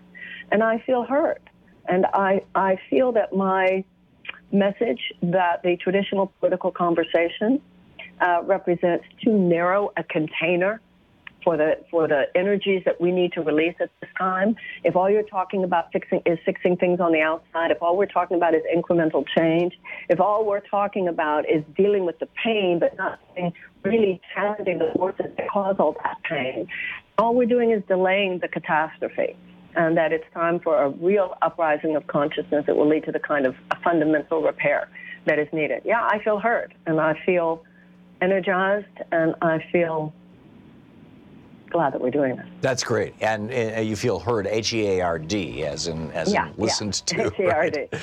Yeah. So you want to run through some policy specifics? Have you developed the platform? Sure, absolutely. It begins, of course, with the fact that an individual who doesn't care about other people is a sociopath. And so an economic system, the whole trickle-down canard, in which fiduciary responsibility to stockholders is placed before any sense, in fact, to the exclusion of any sense of moral or ethical responsibility to people and to planet, is a sociopathic economic system. Once people understand that, then we understand that it's a subtle form of tyranny, which makes all of these other things what they are, beginning with the fact that we have millions of American children who are living in chronic, trauma, Tom. There are millions of American children who go to school every day in schools that don't even have the minimum safety standards in the buildings or the minimum school supplies necessary to teach a child to read. And if a child does not learn to read by the age of 8, the chances of their high school graduation is drastically diminished. The chances of their incarceration is drastically increased. I know you know all this. These neurologists tell us that the PTSD that is experienced by these children is no less severe than the PTSD of a returning Afghan or Iraq vet. In fact, it's not post-traumatic in their case. It's present trauma because it's triggered and re-triggered every day. These children live in America's domestic war zones where the violence is so great on a daily basis in their homes and their families. We need massive resources for these children, wraparound services, conflict resolution, restorative justice techniques, nutrition. These children are living in such chronic trauma. We should be rescuing them from the poverty on every level that they're experiencing, no different than we would rescue American citizens from any form of natural disaster. But because these children they're not old enough to vote, so they don't represent a constituency. They're not old enough to work, so they have no financial leverage. And in a system such as ours, where the government acts practically like a system of legalized bribery, what possible a chance do these children have to compete with the clout of the corporate forces and their economic power in Washington? That's number one. We need a department and a whole cabinet-level department of childhood and youth. We need a completely massive realignment of our investments in the direction of children 10 years old and younger. I think that Americans, 40 years is long enough for the jury to be in. Our economic system has proven it has nothing to do with planning for economic good 10 years from now. All it is something which steals from the future for short-term profit in the present. So we need to have an economic system. If you want to plan for economic good 10 years from now, you take better care of your 10-year-olds today. We need to have, and for me, the whole idea of where financial abundance comes from is from unleashing the spirit of the American people. You know, we cap people's dreams, Tom, starting with childhood. So there needs to be such an entirely different reframing of what it takes to create an abundant society 10 years from now, what it would take to create a peaceful planet 10 or 20 years from now, at a time and in a situation where, once again, the current head of the Defense Department was a 30-year executive at Boeing. Our defense strategy has nothing to do with peace creation, does it? It's all about preparedness for war, all about short-term profit maximization for people such as Boeing, or not all about. But when you look at what actually wages peace, expanding economic opportunities for women, expanding educational opportunities for children, ameliorating unnecessary suffering wherever possible, because large groups of desperate people should be seen as a national security risk. This kind of shift into a robust partnership between defense, making sure we're prepared for war. We must have the best surgeon if, God forbid, we have to have surgery. But we want to create health in the body, and we want to create peace in the world. And that should happen not only humanitarian and diplomatic work on part of the State Department, but also a U.S. Department of Peace. We are living, and I know I'm not telling you anything you don't already know or that your listeners don't already know, but we are living at a time where our behavior is literally imperiling not only the future of our democracy, but quite possibly the future of life on Earth. Yeah, it's truly remarkable. Marianne2020 is .com is the website. We're talking with Marianne Williamson. Marianne, we have a little less than a minute left. How did you ran for Congress from California some years ago, and I'm sure you learned a lot from that campaign. Typically, that's what happens. How is that? What are you applying to this campaign for president right now out of that? Well, I'm the same person, but I know a little something about political campaigns now, and I didn't then. And like you said, that's how you learn. Obama's first congressional campaign, he lost by 30 points. You can learn from failure. Lincoln too. From success, and so many times. Yeah. So hopefully, I have learned. But I'm the same woman. It's not that I've gotten any better or worse, but the country sure has gotten worse. Yeah, tragically. Marianne Williamson, the website, marianne2020.com. I have that right? You do. I do. Okay, Thank great. You, Tom. Thank you, Marianne. So much, honey. And you can tweet her at MAR Williamson is the Twitter handle as well. So check it out. Marianne Williamson running for President of the United States. It's 27 minutes past the hour. We'll be back after this break at the bottom of the hour. You're listening to the Thom Hartmann Program. Call 202-808-9925. We'll be back with more of the news of the day and your calls right after this.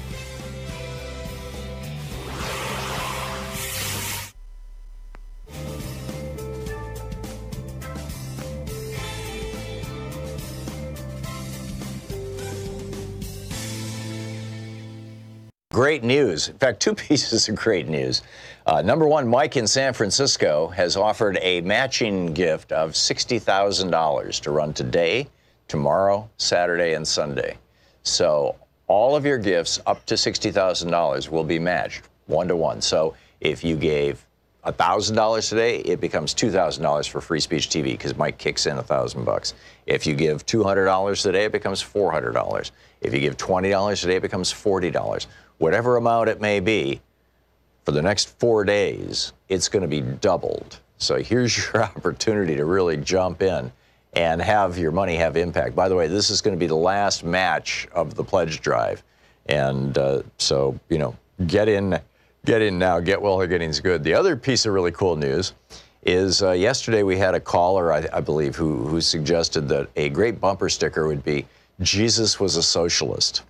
And Free Speech TV, you know, the folks there watch this show from time to time, and they thought that was a pretty good suggestion. So they came up with a bumper sticker that says, Jesus was a socialist, and that is replacing the flag lapel pin for the $20 gift.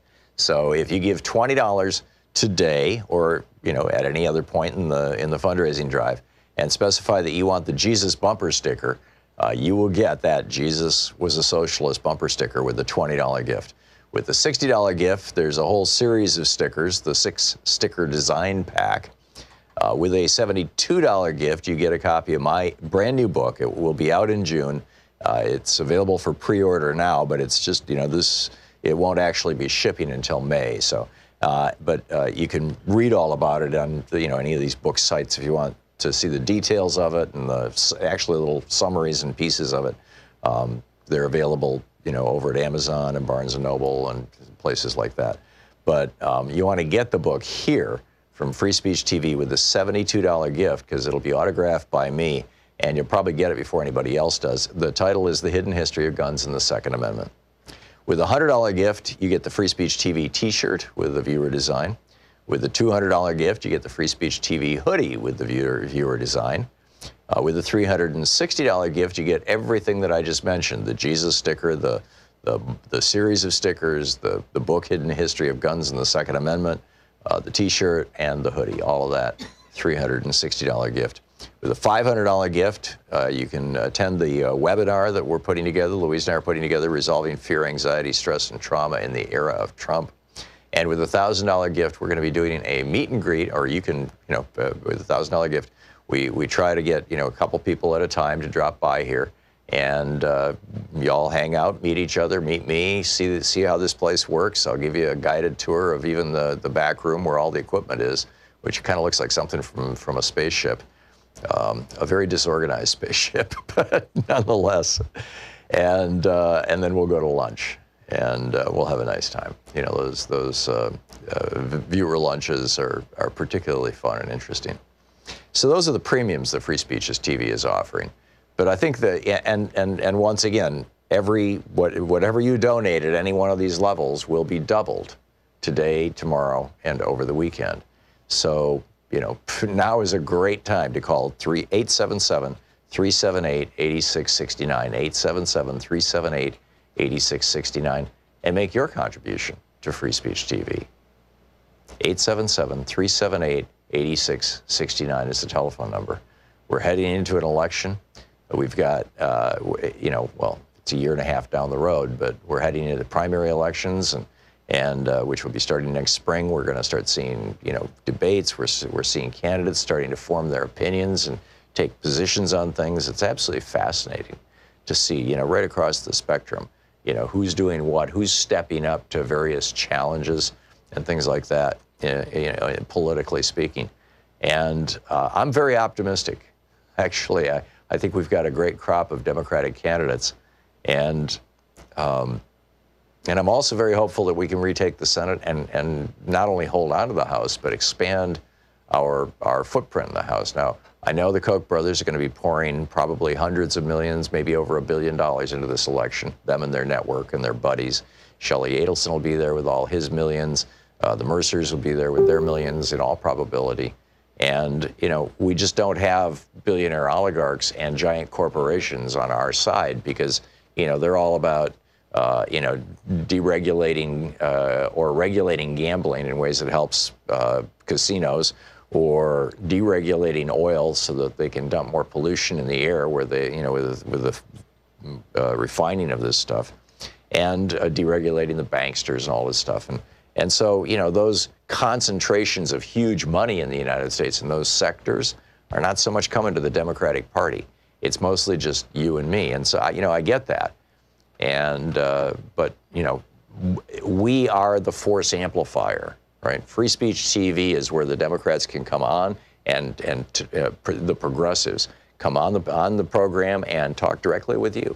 Get their message out directly, as today with Congressman Pocan being on for our first hour.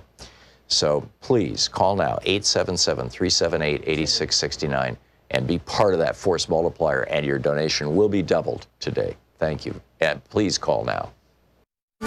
Want to connect with the show online? You can find the Thom Hartmann Program on Facebook, Twitter, and Instagram.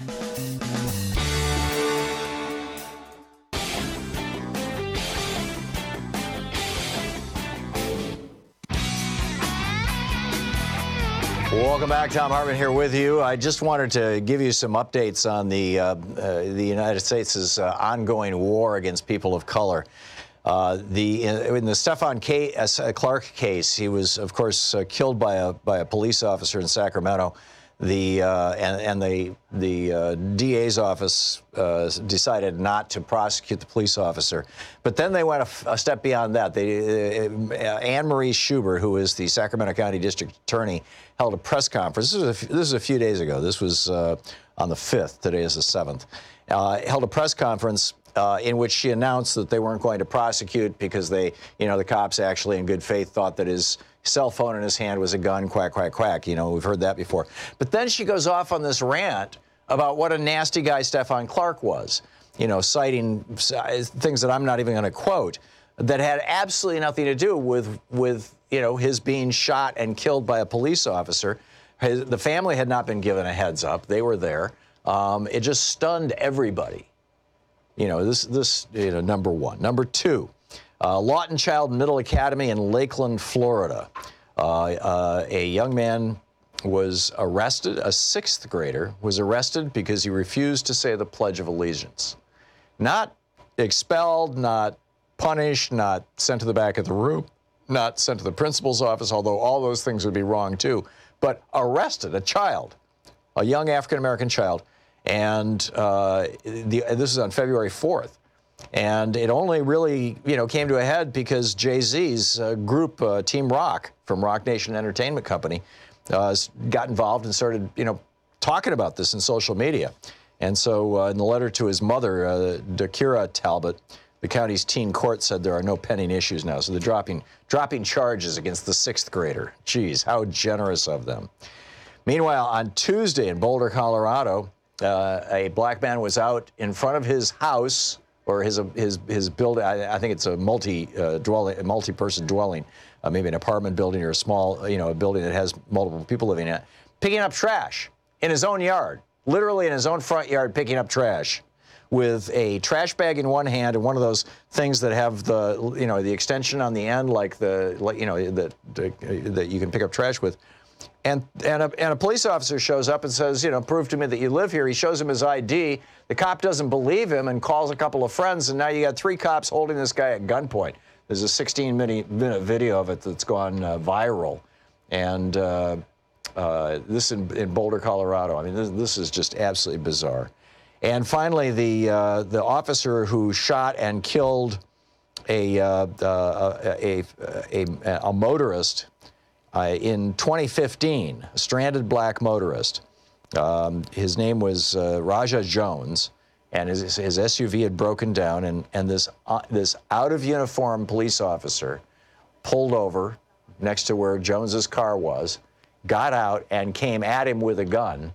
And he was out of uniform, and he didn't display a badge and didn't identify himself. And Jones, who has a legal concealed carry permit, thought he was being carjacked. He's sitting in his car, literally on the phone talking to AAA.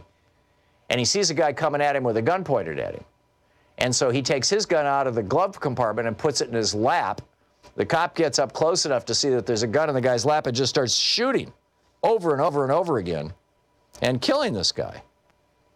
And this Palm Beach officer was actually found guilty of manslaughter yesterday. So I guess there is some justice in the United States, although this just never should have happened in the first place. He would not, the cop would not have been shooting had it been a white person. I mean, this is just, we know this. Anyhow, to your calls. Tim in Beaverton, Oregon. Hey, Tim, what's on your mind today? Yeah, I listened to your the hour with Congressman Pocan, and you were talking about the distribution of wealth and how the billionaires want to keep their every dime they make. Right. It's kind of interesting because I've talked to you before about the first 20 years of the 20th century after the McKinley assassination, which was a remarkable time in this country. And in 1914, this is classic because it has a lot to do with what could transpire today. Henry Ford basically doubled the wages for his employees and reduced their hourly day from 9 to 8 hours. And what they were able to do, go out and purchase the products they were building. Right. You see what I mean? And that was Ford's defense when Horace Dodge sued him, and it went to the Michigan Supreme Court in Dodge versus Ford back during that period of time. And Ford won. And by the way, the part of history that is typically not told around that story, Tim, is that Henry Ford actually opposed this. And he had a business partner whose name is escaping me, who became a state senator in Michigan and was very, very progressive. And his wife was actually very progressive. Right. And his business partner and his wife, basically his business partner talked him into it, and his wife essentially threatened him. There are even stories she threatened to kick him out of the bedroom. Right. And it changed the labor force is basically what it did. It did. It turned out to be a great thing for Ford, even though, Henry himself was totally opposed to it. Because Henry was no big fan of his workers, and just like he was no big fan of people of color and Jews, and he was right. And who was against it too? His son Edsel. Oh yeah, I'm not surprised. We had a poor working relationship with for many years. Henry wanted to keep the Model T going. Edsel introduced the Model A and really changed the company. So but that shows you how one significant thing in a labor force can change the world. You know what I mean? Amen. Well said, Tim. Amazing stuff. Yep, it really is. Thanks a lot for the call and for the flash to the past there. Joan in Wilmington, Delaware. Hey, Joan, what's on your mind today? Tom, I can't believe it. Anyway, thank you so much for keeping us sane. We're just hovering on the edges of hell every day. But I want to thank you for everything. But the thing I need to know is I'm afraid we're getting awfully close to these June debates with our lovely candidates. Mm-hmm. And I want to know the deal on that. I was going to kind of wait to see, who kind of comes up top.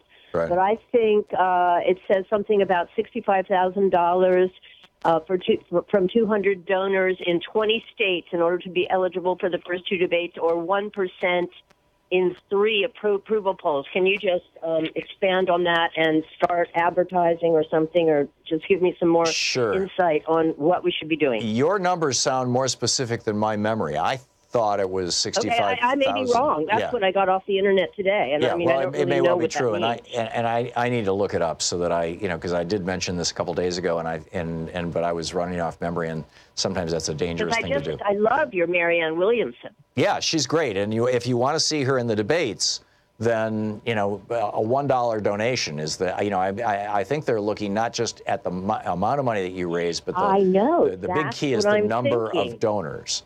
So we should do a whole bunch of donations. So yes. Could you just tell us what to do when you get a chance? Sure. Well, I can tell you, just broadly speaking, I have made small donations. I'm talking, $25, $50 and To different people. to now 3 or 4 different Democratic candidates, and I do okay. I can afford to do that. If I didn't make a good living and like that, I could have just made them $5 contributions, which in terms of the numbers would have been equally consequential. And these are people that I think that their voices need to be heard in the Democratic debates, period, no matter what. And will they put on the internet where they are in their standings, if they're getting close or what? I don't know. You'd have to look at their individual websites. Marianne's is Marianne 2020. Okay. I think everybody else's are pretty intuitive. BernieSanders.com. Okay. Well, I think we should get on ElizabethWarren.com, things like that. Yeah, absolutely. And once you get on these people's mailing lists, they'll just come right out and tell you, hey, we're trying to hit this goal because we want to make it into the Democratic debates, which is really important. So, Joan, thank you very much for the call. I got to move along, but thank you very much. That's a good one. Rudy in Riverdale, Georgia, listening on Sirius XM. Hey, Rudy, what's up? Tom,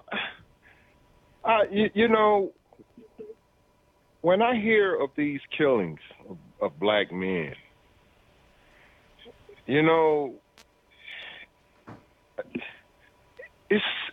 it cuts to the core. I mean, I just can't explain. It has to be some reason why a white man, like you just explained, this guy's sitting on the side of the highway, and a cop just comes and just unloads in his car. Yeah, that takes heart. That takes in my frame of thinking. That takes extreme thought process. Yeah. I'm going to do this, and well, at least this cop is going to prison, Rudy. Well, I mean, I understand that. I mean, by the way, the first cop in 30 years in Florida who's going to prison for something like this. Yeah. So in my mind, I'm trying to rationalize why white men do this. All right. It's fear. I'm gonna ask this question. Yeah. Well, no, I'm gonna ask this question though, because I don't know if it's controversial or not, but. Is it something that could be like an interracial marriage when a white man sees a black man with a white woman, and because I've seen that visceral look in a white man's face when he see a mixed couple. So because I'm just trying to understand, Tom, why black men are getting killed at clips like this and nothing's being done about it. Yeah. I don't understand. Well, increasingly things are being done about it, but it shouldn't be that there needs to be anything done about it because it shouldn't happen in the first place. And Rudy, I have no idea if interracial, I don't think that interracial marriage has anything to do with this. But well, no, but this doesn't make sense.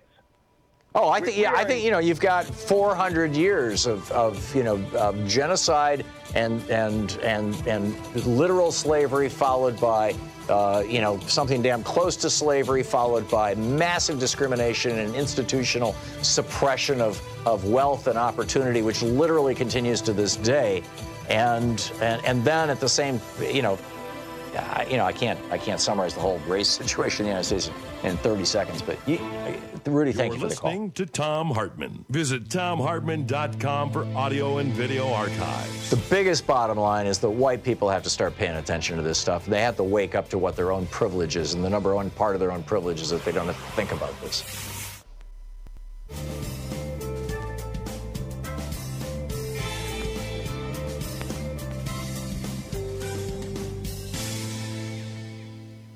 And welcome back. Donald in Atascadero, California, watching us on Free Speech TV. Hey, Donald, what's on your mind today? I'm doing fine. I'm calling from Car Crazy, California with an idea for a bumper sticker. Okay. As said, would you buy a used car from Donald? Would you buy a used university from him? Would you buy a used vodka? Car Crazy, California, that's all we think about is our cars. So would you buy one from him? Yeah, that's a good one. That's a good one, Donald. Thank you very much for that. Emmanuel in Chicago. Hey, Emmanuel, what's on your mind today? Hey, Tom, how you doing? Good. First of all, I want to thank you. I have great respect for the work you do. Secondly, and I wanted to talk about the phrase social capitalism. Mm-hmm. The Republicans are starting to bandy about with this word socialism, but in fact, this is not a true capitalistic country. So if the Democrats start talking in terms of capitalistic socialism, then they could frame the argument. Mm-hmm. Yeah, although, Emmanuel, there's already this, this phrase out there, democratic socialism, that Bernie has embraced, and Alexandria Ocasio-Cortez and others have embraced. And so I think that probably our time is best spent, rather than trying to come up with a new version of it. In Europe, it's referred to as, being a social democrat as opposed to a democratic socialist. And arguably, that's where Bernie should have started. But he's been calling himself a democratic socialist for 50 years, so it wasn't going to change. I was thinking strictly in terms of the economics of it all, because some of the people who are scared of the phrase are scared because of the economic issue. Yeah. So I was thinking in terms of the economic issues, maybe capitalistic socialism or social capitalism would include the two phrases that is truly what America is. Yeah. No, I agree with you, and I think it's an excellent point. But you and I, Emmanuel, are not going to be successful in rolling out a new phrase that will be adopted by the Democratic Party. Well, I thought you could be. Well, no, I couldn't be. You're overestimating my impact. A lot of progressives listen to this show. Talkers Magazine estimates our audience at around 5 million or 6 million people. But and I think it's probably somewhat smaller than that. But still, it's a lot of people listening to this show. But that's not enough to change. You're so popular, and people love you so much. Well, thank you, I was hoping that maybe you could have an impact. Yeah, that's not. It's really not enough to change the Democratic Party. What I think what I think we need to do. And there are other issues, too, where I think their messaging is off and that are pretty vital. What I think we need to do is start using the word socialism more frequently and use it in the context of things that people like. Say, how do you like your socialist Medicare? How do you like your socialist Social Security? How do you like your socialist public schools? How do you like your socialist fire department, police department? How do you like your socialist public roads? How do you how do you like the fact that you can get a socialist primary education? These are all socialism. How do you like your socialist parks in your town? And the more often we say those things, then when Trump, as he did today, he sent me an email today saying the Democrats' platform is socialism, all socialism. Send us some money right away so we can fight them to stop America from turning into Venezuela. That's essentially what Trump's email to me today, or to Fred Flintstone today, said. And they're going to use the word socialism as a cudgel, as a stick, to beat us up with. And we need to be educating people about it. Emmanuel, thank you for the call. Hey, over at ThomHartmann.com, we've got some really cool stuff. A lot of people don't realize that we produce a daily newsletter. And Sue puts we call it Sue's Daily Stack on there, which is literally a link to every story that I've talked about in the show. So all the research is right there. It's free. We don't share or sell our subscriber list. It's it's there. It's there for you, and it's over at ThomHartmann.com. You can sign up for the free newsletter. You also can get my big picture take of the day, which is exclusively over at our website at ThomHartmann.com, as well as links to our videos, the book reports we typically do every day, all this stuff and more. It's all there at ThomHartmann.com. So check it out and sign up for our newsletter. I think you'll really enjoy it and appreciate it and find a lot of value there. We put a lot of work into this stuff, and you'll find it all right there on our website at ThomHartmann.com. And be sure to check out the newsletter and sign up for it. It's great. Want to connect with the show online? You can find the Thom Hartmann Program on Facebook, Twitter, and Instagram.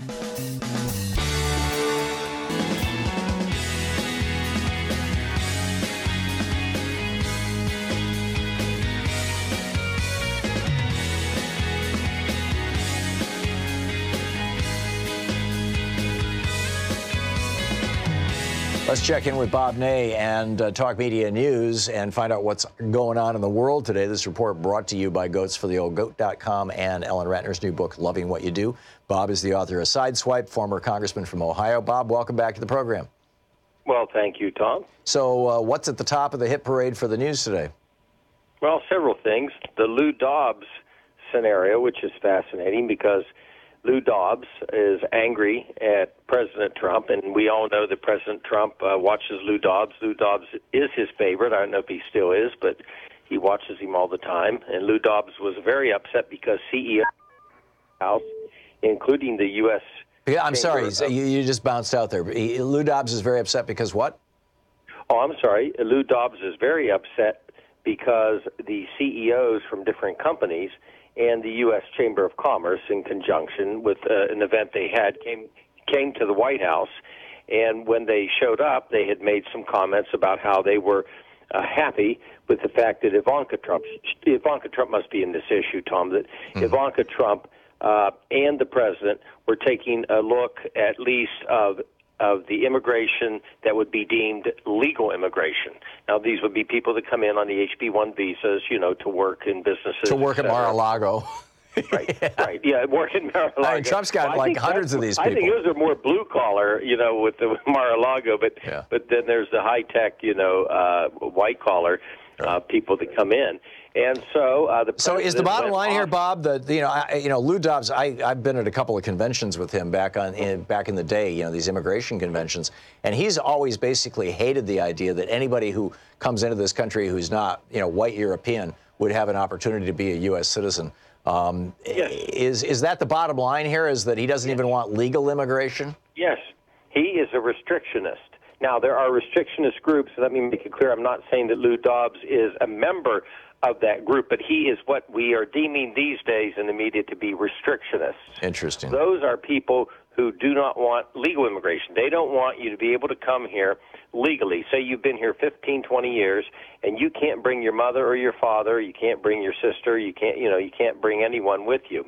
Right. In fact, you wouldn't even be able to bring one of your own children that were not born here. So in other words, under Lou Dobbs' scenario, Melania Trump could not have come to the United States, and then she could not have brought her parents and have them become naturalized citizens. Absolutely. Yeah. There's no doubt about it. And she couldn't have had the anchor baby that she and Donald have. Right. And that's the way to use feels. Lou Dobbs' language. Right. So he's attacking the president over. Now, we all know the president went off the teleprompter at the State of the Union and said he wanted to bring the highest numbers ever.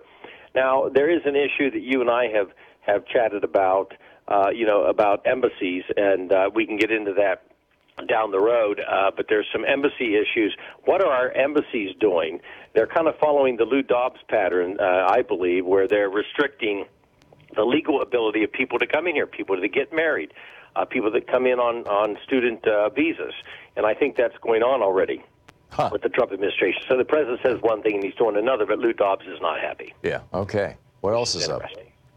Well, and then the other thing is that the issue, there was just a recent press event, well, not a press conference, but Speaker Pelosi in her weekly press deal was saying that they will be voting now on a resolution because, this has been going on and on. It's turned into an agony situation in a sense internally within the Democratic side. But there will be a vote. It'll be on a resolution that will go beyond anti-Semitism. It'll go into Islamophobia. I think they might involve the Latino issue and definitely white supremacy. So I think it's kind of a compromise because this is the second resolution. There was one February the 13th, and now this one, which has caused a lot of angst within the and there's this huge move now, kind of sweeping the progressive movement in particular. I stand with Ilhan Omar. It's become a hashtag even. So we'll see how this plays out. Right, and we'll see how it plays out. And when you look at the issue itself, frankly, people calling for people not to be on the committee. Let's say that hypothetically 100%, which I don't personally believe in analyzing this, but let's say that hypothetically 100% she made a statement that would be anti-Semitic. Hypothetically, if she apologizes for that statement, then why would anyone want to throw her from a committee? This is a different scenario. Yeah, I mean, and nobody's passing resolutions as a consequence of Steve King's racist stuff or Steve Scalise, running for Congress saying that he's David Duke without the hood. And, and Scalise, by the way, is one of the guys who's now calling for her. In fact, is he not the guy who said she shouldn't have access to intelligence information on that committee, on that Foreign Relations Committee? Correct. And Just this crazy. is frankly, the guy's a bigot out there. well, this is so overblown. And now, there have been scenarios that have never hit publicly, Tom, in the past with members of Congress, where you dare question anything. I myself was hit up because I wasn't wanting to support a certain measure to deny certain medical benefits through sanctions and to not have Iranians have medical equipment taken away. Right. And so sometimes these things start, but this one surfaced way to the front, bubbled up way over what it should have been. Yeah, I think so. I absolutely agree, and I think it's ultimately, in some ways, it's good to open the conversation about the difference between criticizing Israel and being anti-Semitic. And on the other hand, it's really sad that it got to this. Bob, thanks a lot. Yes, sir. Thank you. Thank you, Tom. You're listening to Thom Hartmann.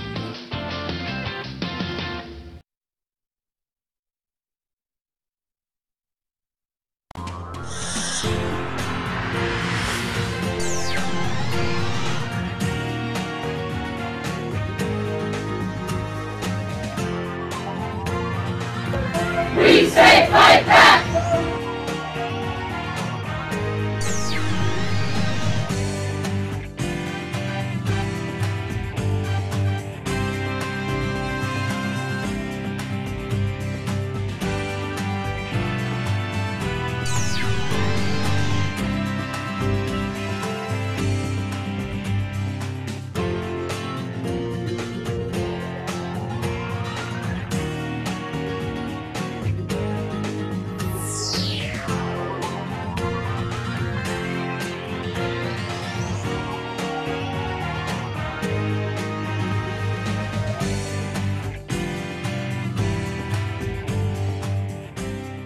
Great news. In fact, two pieces of great news. Number one, Mike in San Francisco has offered a matching gift of $60,000 to run today, tomorrow, Saturday, and Sunday. So all of your gifts up to $60,000 will be matched 1-to-1. So if you gave $1,000 today, it becomes $2,000 for Free Speech TV because Mike kicks in $1,000. If you give $200 today, it becomes $400. If you give $20 today, it becomes $40. Whatever amount it may be, for the next 4 days, it's going to be doubled. So here's your opportunity to really jump in and have your money have impact. By the way, this is going to be the last match of the pledge drive. And so, get in now, get while the getting's good. The other piece of really cool news is yesterday we had a caller, I believe, who suggested that a great bumper sticker would be, Jesus was a socialist. And Free Speech TV, the folks there watch this show from time to time, and they thought that was a pretty good suggestion. So they came up with a bumper sticker that says, Jesus was a socialist, and that is replacing the flag lapel pin for the $20 gift.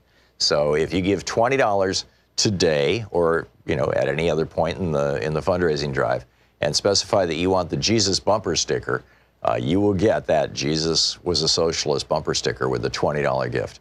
With the $60 gift, there's a whole series of stickers, the 6-sticker design pack. With a $72 gift, you get a copy of my brand new book. It will be out in June. It's available for pre-order now, but it's just, it won't actually be shipping until May. So, but you can read all about it on, any of these book sites if you want to see the details of it and actually little summaries and pieces of it. They're available, over at Amazon and Barnes & Noble and places like that. But you want to get the book here from Free Speech TV with the $72 gift because it'll be autographed by me, and you'll probably get it before anybody else does. The title is The Hidden History of Guns and the Second Amendment. With a $100 gift, you get the Free Speech TV t-shirt with the viewer design. With the $200 gift, you get the Free Speech TV hoodie with the viewer design. With the $360 gift, you get everything that I just mentioned: the Jesus sticker, the series of stickers, the book Hidden History of Guns and the Second Amendment, the T-shirt, and the hoodie. All of that, $360 gift. With a $500 gift, you can attend the webinar that we're putting together, Louise and I are putting together, Resolving Fear, Anxiety, Stress, and Trauma in the Era of Trump. And with a $1,000 gift, we're going to be doing a meet and greet, or you can, with a $1,000 gift, we try to get, a couple people at a time to drop by here. And you all hang out, meet each other, meet me, see how this place works. I'll give you a guided tour of even the back room where all the equipment is, which kind of looks like something from a spaceship, a very disorganized spaceship, but nonetheless. And then we'll go to lunch, and we'll have a nice time. You know, those viewer lunches are particularly fun and interesting. So those are the premiums that Free Speeches TV is offering. But I think that, and once again, whatever you donate at any one of these levels will be doubled today, tomorrow, and over the weekend. So, you know, now is a great time to call 877-378-8669, 877-378-8669, and make your contribution to Free Speech TV. 877-378-8669 is the telephone number. We're heading into an election. We've got, you know, well, it's a year and a half down the road, but we're heading into primary elections, and which will be starting next spring. We're going to start seeing, you know, debates. We're seeing candidates starting to form their opinions and take positions on things. It's absolutely fascinating to see, you know, right across the spectrum, you know, who's doing what, who's stepping up to various challenges and things like that, you know, politically speaking. And I'm very optimistic. Actually, I think we've got a great crop of Democratic candidates, and I'm also very hopeful that we can retake the Senate and not only hold on to the House, but expand our footprint in the House. Now, I know the Koch brothers are going to be pouring probably hundreds of millions, maybe over $1 billion into this election, them and their network and their buddies. Shelley Adelson will be there with all his millions. The Mercers will be there with their millions in all probability. And, you know, we just don't have billionaire oligarchs and giant corporations on our side because, you know, they're all about, you know, deregulating or regulating gambling in ways that helps casinos, or deregulating oil so that they can dump more pollution in the air where they, you know, with the refining of this stuff, and deregulating the banksters and all this stuff. And so, you know, those concentrations of huge money in the United States in those sectors are not so much coming to the Democratic Party. It's mostly just you and me. And so, you know, I get that. And, but, you know, we are the force amplifier, right? Free Speech TV is where the Democrats can come on and the progressives come on the program and talk directly with you. Get their message out directly, as you know, today with Congressman Pocan being on for our first hour.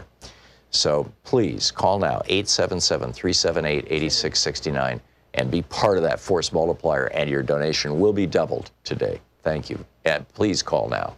Hey, over at ThomHartmann.com, we've got some really cool stuff. A lot of people don't realize that we produce a daily newsletter, and Sue puts we call it Sue's Daily Stack on there, which is literally a link to every story that I've talked about in the show. So all the research is right there. It's free. We don't share or sell our subscriber list.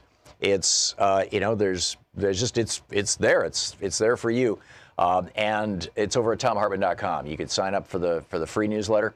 You also can get my big picture take of the day, which is exclusively over at our website at ThomHartmann.com, as well as links to our videos, the book reports we typically do every day.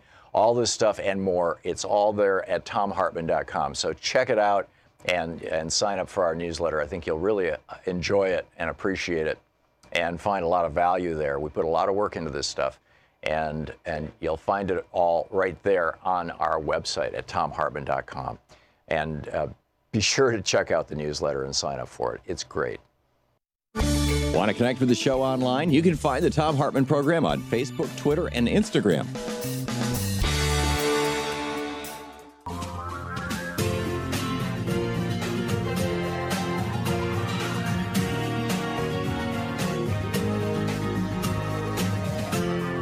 This is the Thom Hartmann Program. And welcome back. Thom Hartmann here with you on, I think it was Tuesday, as I recall. It was a couple days ago. I read an article on Daily Kos about the age of consent, or the age of marriage, rather, in Idaho, and how a state representative was trying to raise that to, as I recall, 16, to be at least 16 in order to get a marriage license, and how Republicans voted that down. And I had a number of people, after I went on a rant about this, call in and say, wait a minute, I've got the Idaho state law right here in front of me, and it says that you've got to be, I don't recall if it was 16 or 17, but whatever it was, that it was already there. And so I was like, well, what's going on with this? And so on the line with us is Representative Melissa Wintrow. She's the Idaho state representative from the 19th District, a Democrat in the legislature of Idaho. Legislature.idaho.gov is that website. And Representative Wintrow, thank you so much for joining us. Well, thanks for having me. I'm looking forward to our discussion. Me too. Now, so I understand that you were the principal author of this legislation that would have essentially put an end to 13-year-olds getting married in Idaho. First of all, is it actually a fact that 13, 14, 15-year-olds, mostly girls, are actually still in this day and age getting married in Idaho? Well, those numbers have declined, but it is still legal to do so. So that's what I was trying to do, actually, is create a floor for our marriage age. And I worked with the Idaho Coalition Against Sexual and Domestic Violence and drafted legislation to create a floor. And what I thought was pretty conservative legislation. I know there are a couple states now that have gone to 18 as the marriage age, which makes sense because that's the age of majority in most states for, all kinds of things, from voting to cigarettes to, signing contracts and so forth. So it makes sense. But you also have to look at what you think you can pass in the political landscape that you're in. And so I thought, well, let's at least create a floor, no one under 16. But if a 16 or 17-year-old wanted to get married, they were consenting, parent consented, also have a court look for it, mostly because we're trying to prevent any kind of coercion or abuse. And if all three of those things passed, then okay. And we would align with our statutory rape law, because it wouldn't make sense to allow somebody older to get a judge's approval to marry somebody and then kind of slip through that loophole. Right. So the fact of the matter is that a 13-year-old, arguably even a 12-year-old in Idaho, could legally get married right now. They need their parents' consent and a judge's signing off on it, which has happened in the past, and certainly in the relatively recent past. Maybe not 12-year-olds, but 15, 16s, 14-year-olds. And how did your Republican colleagues respond to your proposing this legislation to just bring the marriage age up to 16 in Idaho? Well, I had two issued age. I had two prominent Republicans co-sponsoring. One, arguably a senator who's one of the most conservative senators in the state house, Senator Thane, and then Representative Carolyn Troy. Most of the arguments that I heard from my colleagues were they didn't want the court involved at a 16 or 17-year-old level. They thought parents should be able to control the decisions of their kids, and they did not like the statutory rape alignment, because in our state it says a 16-year-old may not consent to anyone 3 years older and a 17-year-old not 3 years older. Otherwise, you could be charged with statutory rape. So, again, it doesn't make any sense to allow a 30-year-old to marry a 17-year-old and get past that other law. And I think just common sense, developmentally, I remember what I was like as a graduate from college and a 17-year-old. Yeah. Huge developmental difference. And I think, again, when we look at the detriment, especially to girls, I mean, these are disproportionately young girls that are getting married versus boys, right? And if we look at the negative impacts to girls, I think we owe it to our state to look out for the most vulnerable and make sure that people's rights are being afforded, and that means child rights. Yeah, the marriage advocacy group Unchained at Last has been doing research on this, and they estimated that during the decade of 2000 to 2010, 248,000 children were married in the United States. They're defining children as under 17 years old. Actual data from 38 states showed more than 167,000 children wed in that decade. There are 12 states that did not provide data for this. 85% were girls, 77% of whom were married to adult men that would be, no longer teenagers, over 21. Kentucky, Right. Washington State, Florida, and Texas join Idaho in the, quote, 13-year-olds get married here, end quote, club, while Louisiana and South Carolina reported marriages recently where at least one party was just 12 years old. So you're saying that your Republican colleagues objected to this and, in fact, voted down this legislation, killed this legislation, because they objected to the court being involved. That's kind of a libertarian argument, I guess. You know, we don't want big government in our face. But don't you think that there's also a huge piece of misogyny in here, that this is the last vestige of the absolute control of men over women? I mean, if a girl gets married when she's 13, 14, 15 years old, and particularly if she becomes pregnant, her life is over as an independent entity for all, intents and purposes. At least it seems to me. I mean, she hasn't even finished a simple education. Well, and I guess that's what I was saying. The detriment to girls is really significant. We already have a wage disparity in our state, or excuse me, our country. And we know that if a girl gets married below 18, I mean, just the dramatic increase, they're not going to continue their education, which impacts their ability to earn money and to take care of themselves. I remember when I was appointed as Boise State's first Women's Center director, I worked with a lot of women returning to school. If I had a dime for every woman who said, I didn't finish my education, I got married young, I got kids, my husband left me, and now I'm left to care for them, I need my education. I heard that story over and over. So I am concerned. We need to make sure that we have opportunities for girls to pursue their dreams and education unfettered. And then, you read stories where some parents aren't looking out for the interests of their kids. Maybe they're abusive. And maybe they, can't take care of them, so they marry them off young. That's why I think the court is so important there. Again, I don't think anybody under 16 should be getting married, period. I think it probably should be 18, but I was trying to provide a compromise to at least put the court size on it. And a judge testified that it's not a long process, but it is an important one. It's another set of eyes. Some judges will take the parties separately so they can chat and make sure it's uncoerced and it's not an abusive situation. Again, I'm interested in safety of children and making sure we're looking out for the most vulnerable among us. So, the bottom line here, it's you have to jump through some hoops, but it's legal to get married at basically 13 in Idaho. You're trying to put a stop to that. We have a situation across the country where over 100,000, 167,000 in just one decade, children got married.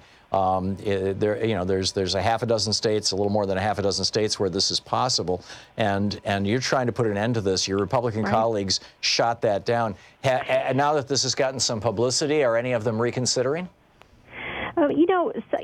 People came to me afterward like, I get what you're trying to do, but, I just don't think the government should be involved. And folks did not like the statutory rape alignment. I mean, some folks believe like a 23-year-old should be able to marry a 17-year-old. And I'm just like, hey, why don't you just wait till they're through college? We had a young woman who came and testified and shared a story about her two friends who had gotten married under 18 and were in abusive situations and so forth. So, again, I thought this was a modest compromise, sets the floor. And the thing that I'm a little bit dumbfounded about is that we just passed a bill yesterday that requires parents to opt in to sexual health education. And I'm just kind of at a loss because... You mean kids don't get sexual health education in school unless their parents specifically ask for it? It's not the default? That's what this bill would ask. I mean, right now you have to opt out if you're, you have some, disagreement with curriculum. But this opt-in procedure would create a lot of red tape and potentially problems for access to knowledge and really good information. So I was just kind of at a loss that we would make parents opt in for sexual health education, but we couldn't pass that marriage bill. And did that pass? It went through the House. It goes to the Senate now. So is the House controlled by Republicans in Idaho? Oh yes. Oh yeah. Oh yes. Okay. Yeah. There's 70 members. There are 14 Democrats. Okay, so that explains a lot. State Representative Melissa Wintrow. She's representing the 19th District of Idaho. Legislature.idaho.gov. Representative Wintrow, thanks so much for being with us today.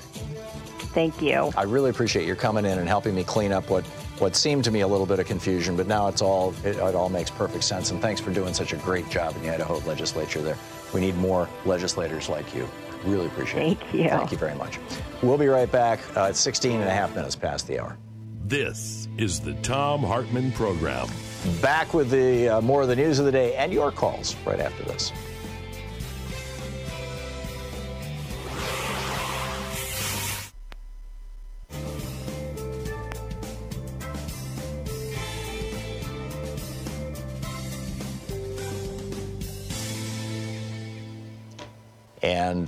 And welcome back. Althea in Phoenix, Arizona. Hey, Althea, what's on your mind today? Hey, good morning, Tom. I watched you here from the state of Arizona. We call it a dry hate out here. And I have a question for you. What do you think about compassionate capitalism? You guys were tossing around words. It sounds like an oxymoron, like a phrase where the two words are opposite meaning. Well, I don't think. I mean, I'm a baby boomer, and I was always taught capitalism was good. Mm-hmm. And so was I. And I thought that, and I'm a small business owner out here, mm-hmm. and I thought that, what the sane and logical are trying to do, and what the rethugs are trying to brand us as socialism. And I say we should own it. I say we're being compassionate. I know every day, I donate. I'm a monthly donor to you guys. I've watched you guys since after, especially your show, Tom, after the last major election. Mm-hmm. And you made me stop and get involved and be an activist. And my older sister, who's in Sacramento, who's an activist up there, and she has a group called Biddies for Decency. And she kind of liked that name. She says, "Yeah, what do you think? I'll take it offline, Tom. But and what are your thoughts? And what are other thoughts people are thinking about branding us?" Yeah, I love the idea of making capitalism more compassionate, and I think that's kind of the essence of FDR's New Deal and Lyndon Johnson's Great Society. But the reality right now, and I had a conversation in the last hour with a caller about this. The reality right now is that I'm getting 5 or 6 emails a week right now just from Donald Trump. Forget about all the other Republicans. Saying that the Democrats are all in on socialism. They're trying to turn America into Venezuela. Quack, quack, quack, quack, quack. And they've essentially proclaimed, the Republican Party, that this is going to be their election strategy in 2020. They are going to brand every Democrat out there as a socialist, regardless of whether they're progressive or not. They're gonna brand middle of the road Democrats, socialists. They will call Joe Biden a socialist. They will call Tim Ryan a socialist. They don't care. They will probably call what's his name from West Virginia a socialist. I mean, it's just this is what they're going to do. And so I think that we need to be embracing that word and giving it meaning by talking about our socialist public schools, our socialist public roads, our socialist infrastructure projects, our socialist fire departments and police departments. All of these things are good socialism and good, our socialist Medicare and Social Security systems that we want to protect from the predations of capitalism. So I'm more inclined to try to resurrect and rehabilitate that word than come up with a new one, Althea. But I like your compassionate capitalism. How about compassionate socialism? Compassionate socialism is great, yeah, or compassionate democratic socialism. I love the compassion part. I mean, that really, it speaks to the we're all in this together, which is, at the core of Democratic Party philosophies, and very much outside the perimeter of Republican philosophy, which is all about I got mine and to hell with everybody else. So, Althea, thanks. It's a great contribution to the conversation, and thank you for watching us there in Phoenix. I appreciate it. It's 20 minutes past the hour. We'll be right back.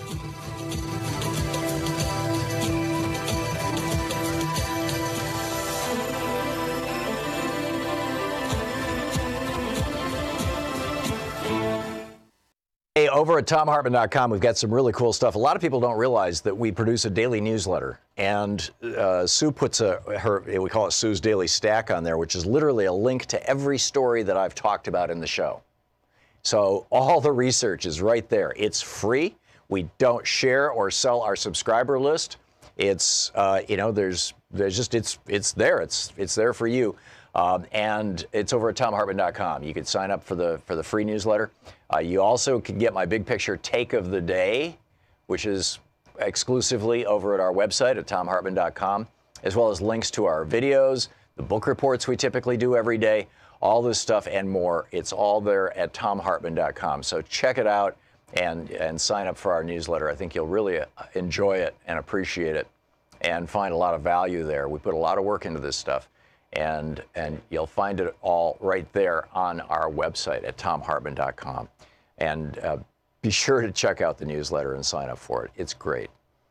Want to connect with the show online? You can find the Thom Hartmann Program on Facebook, Twitter, and Instagram.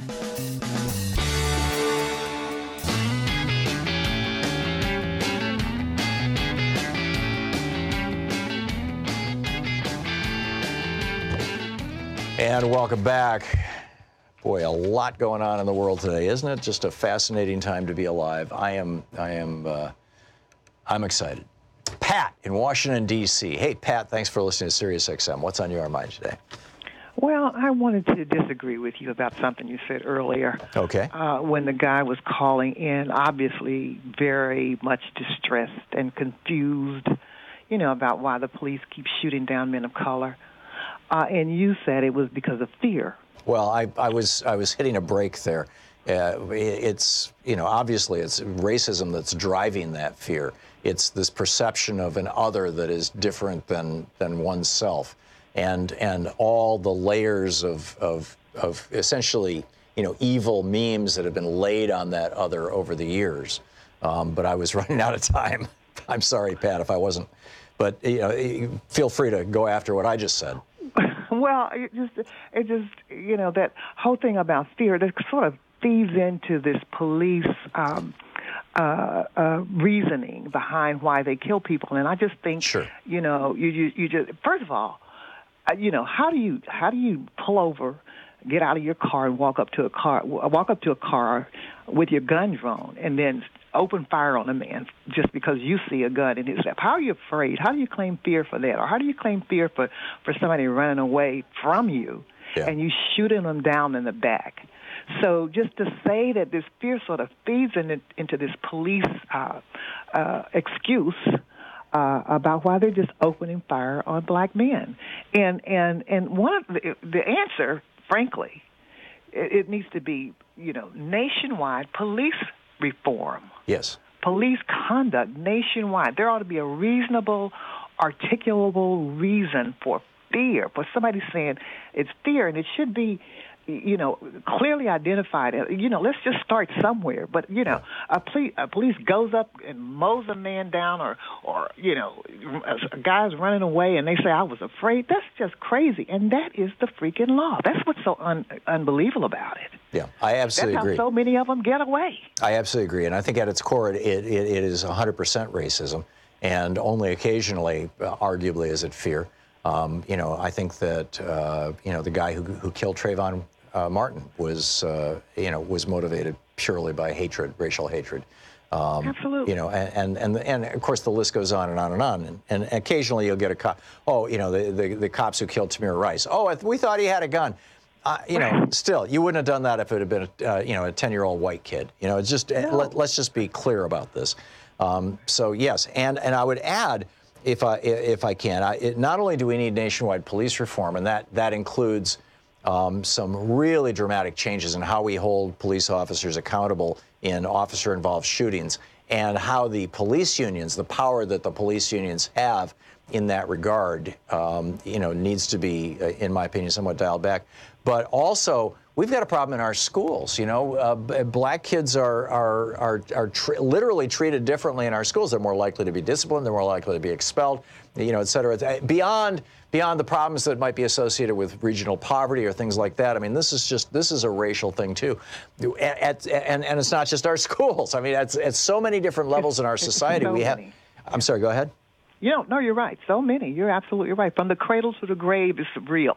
Yes. Yes. And from employment to getting loans to educational opportunities. There was a piece in one of the science magazines I was reading a couple of days ago that said that they just did a survey and they found that they sent letters to professors asking for mentorships, professors who were willing to mentor students.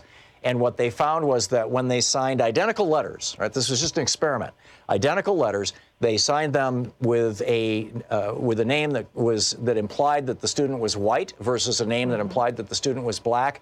There was almost a 2-to-1 acceptance rate of the white kids versus the black kids. This is like, it's like baked into the cake of our society, and it's a cancer, and we've got to extract it. We've got to extract it. And talking about it like you and I are right now, Pat, I think is a piece of that, although we need actual, particularly with regard to the police, and I would say also with regard to our schools, we need actual policy changes as well. Pat, thanks so much for the call. I really appreciate it. Thanks for listening to us on SiriusXM. We'll be right back. It's 27 minutes past the hour. You're listening to the Thom Hartmann Program. Call 202-808-9925. Back with more of the news of the day and your calls. It's the Thom Hartmann Program, talk media for the sane among us. Yes, we're still here.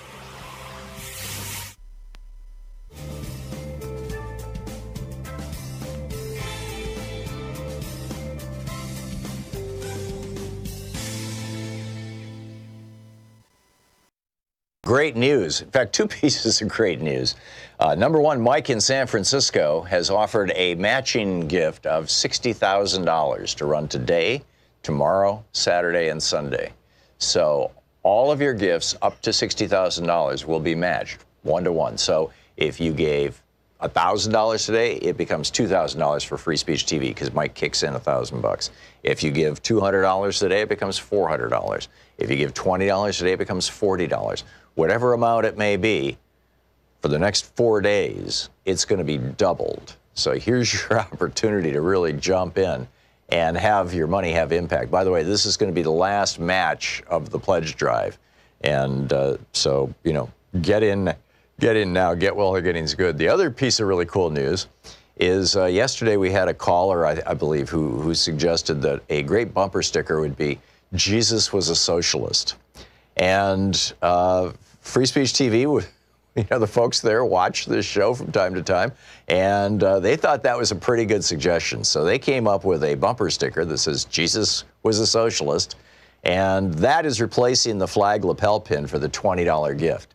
So if you give $20 today, or, you know, at any other point in the fundraising drive, and specify that you want the Jesus bumper sticker, you will get that Jesus was a socialist bumper sticker with the $20 gift. With the $60 gift, there's a whole series of stickers, the 6-sticker design pack. With a $72 gift, you get a copy of my brand new book. It will be out in June. It's available for pre-order now, but it's just, you know, it won't actually be shipping until May. So, but you can read all about it on, you know, any of these book sites if you want to see the details of it and the actually little summaries and pieces of it. They're available, you know, over at Amazon and Barnes & Noble and places like that. But you want to get the book here from Free Speech TV with the $72 gift because it'll be autographed by me, and you'll probably get it before anybody else does. The title is The Hidden History of Guns and the Second Amendment.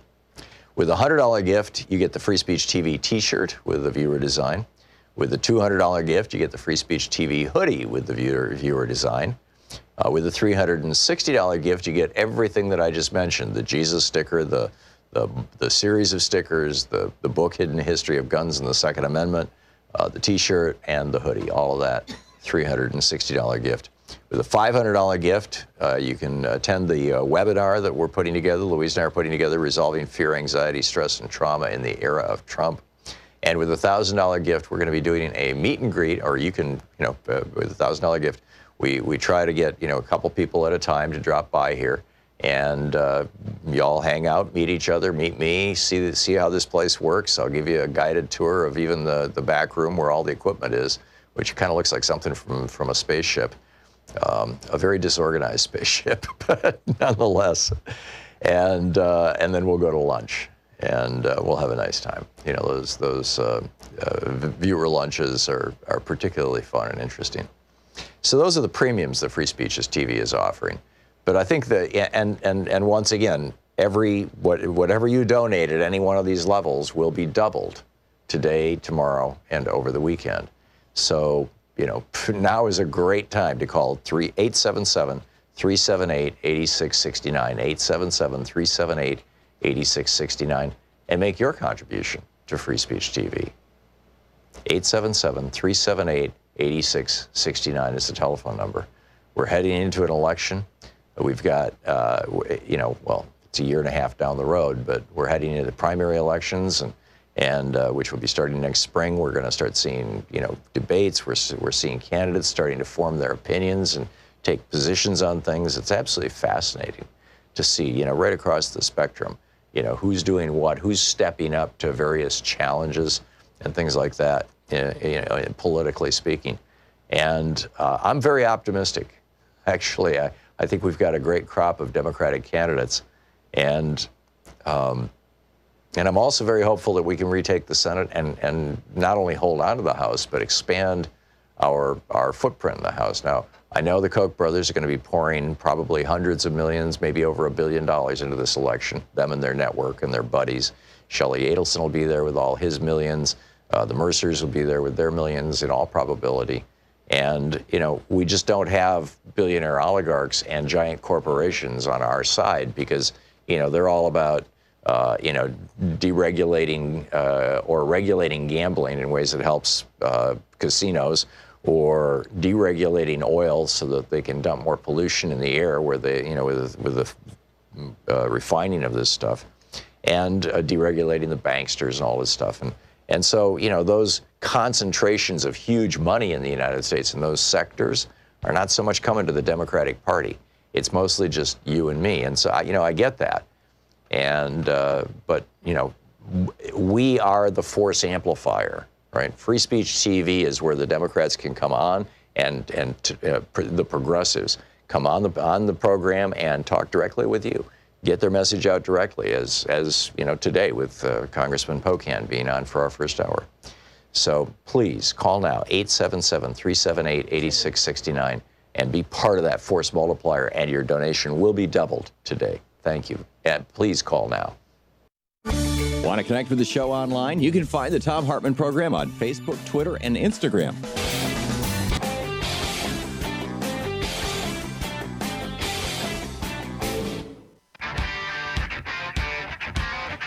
Well, it looks like the kleptocrats are getting ready. Ivanka Trump just got a whole bunch of trademarks approved by the Chinese government, and one of them is for Ivanka Trump, or just Trump, branded voting machines. No, I'm not making this up. Reuters is reporting, it's in the headline, in fact. Trump brand voting machines will be manufactured in China. I wonder how many states are going to, you know, pick them up and or could be manufactured in China. They now have the permission to use that as a trademark. Pretty amazing stuff. Anyhow, Brad in Prattville, Alabama. Hey, Brad, what's on your mind today? Hey, Tom, how's it going? Great. What's up? Hey, I'm not sure. I hadn't listened to the show in a while because I didn't have access to it. But there was a case in Birmingham a few months back where there was a mall shooting, and there happened to be a black guy there that was a legal gun owner that held the man at gunpoint till the police arrived. When the police got there, they shot him and killed him. They shot the black guy the black guy who was protecting people from the actual shooter. Yes, and he had been there. I believe he was an Army veteran, and he had hollered, "Everybody get down," held the guy at gunpoint, and when the cops got there, they shot him. Right. And I know, you know, there was this Philando Castile, I believe, was a legal gun owner, told the police, "I'm reaching for my pistol permit. I do have a pistol. I'm reaching for the permit," which is not something you would usually say if you're planning on. Right, and this was also the case with this guy down in Florida. And to the best of my knowledge, Brad, in all three of these cases of African Americans who were legal gun owners, legal carry permit holders, the thing that the NRA seems to promote so aggressively, I haven't heard a peep out of them about any of them. Have you? Well, that was my question to you. I haven't. You know, we hear a lot about the good guy with guns, and I have no problem with good guys with guns, except for the fact that when they're black, they typically get shot. Yeah. And you don't hear anything from the NRA. They were quick to stick up for David Koresh, Randy Weaver. They have a right to own those firearms, but you never hear a word out of them when it's a black man with a gun. Yeah. It's illegal. Which tells you everything you need to know. I mean, it's just. Yeah. And I'm sorry, go ahead. No, I think I said what I had to say. Well, and my other question is, at what point did the NRA really turn? Because I'm 35, and I remember being a kid, in the late 80s, the NRA offered safety courses. They were pro common sense gun control. And then it seems like some point in, I don't know, maybe the 90s or early 2000s is when they really got bought out. What was the cause of that? There was I've got a book coming out about this. It's called The Hidden History of Guns and the Second Amendment. And there, in one of the chapters, it lays out exactly what happened and when it happened. And I wrote the book about a little more than half a year ago. So I'm running from memory here. I might be a little bit off, but I'm pretty sure it was 1976 or 77 that there was this big, and up to that point, the NRA had been openly in favor of gun control legislation, rational gun control legislation, gun safety, and they were principally a membership group that promoted hunting and target shooting and the safe use of guns, right? Up till that point. Oh, yeah. And this takeover was basically by people who were shills for the weapons manufacturing industry, and along with an alliance of hard right-wing, Republican and white supremacist associated people. And they basically took over the NRA somewhere in the 70s, and it started getting extremely radicalized during the Clinton administration. That was the first time when Bill Clinton was elected president in '92. That was when the NRA started the real scare tactics of helping to promote the sale of more and more weapons by saying you've got a Democrat in the White House, he's going to take away your guns. And then it went on steroids in 2008 when Barack Obama was elected president, to the point that, and I tell this story, in fact, I open the book with this story.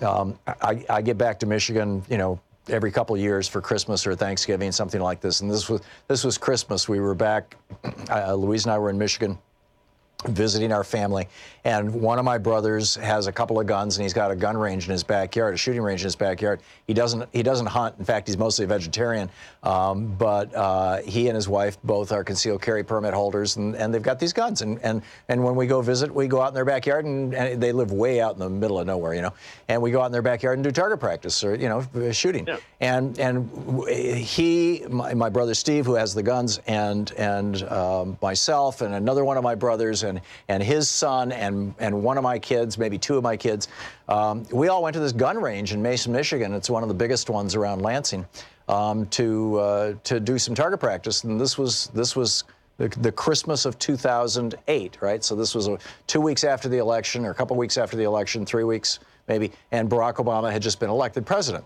And we walk into the gun store, and there's no ammunition on the shelves, or this is a huge gun store, like over 1,000 guns, right? And it's like a small warehouse, and they've got this huge shooting range, a very well done one in the back, and the shelves that are normally just chock full of ammunition were just like 80% empty. And so I said, the guy said, "What do you want?" And I was renting a .40 caliber semi-automatic pistol, and I said, I'll take 2 boxes of .40 caliber rounds, ammunition. And he said, "No, you can have one," as I recall, or maybe I asked for 3, and he said you could have 2, but whatever it was, he said you can't have that much. And I was like, "Why?"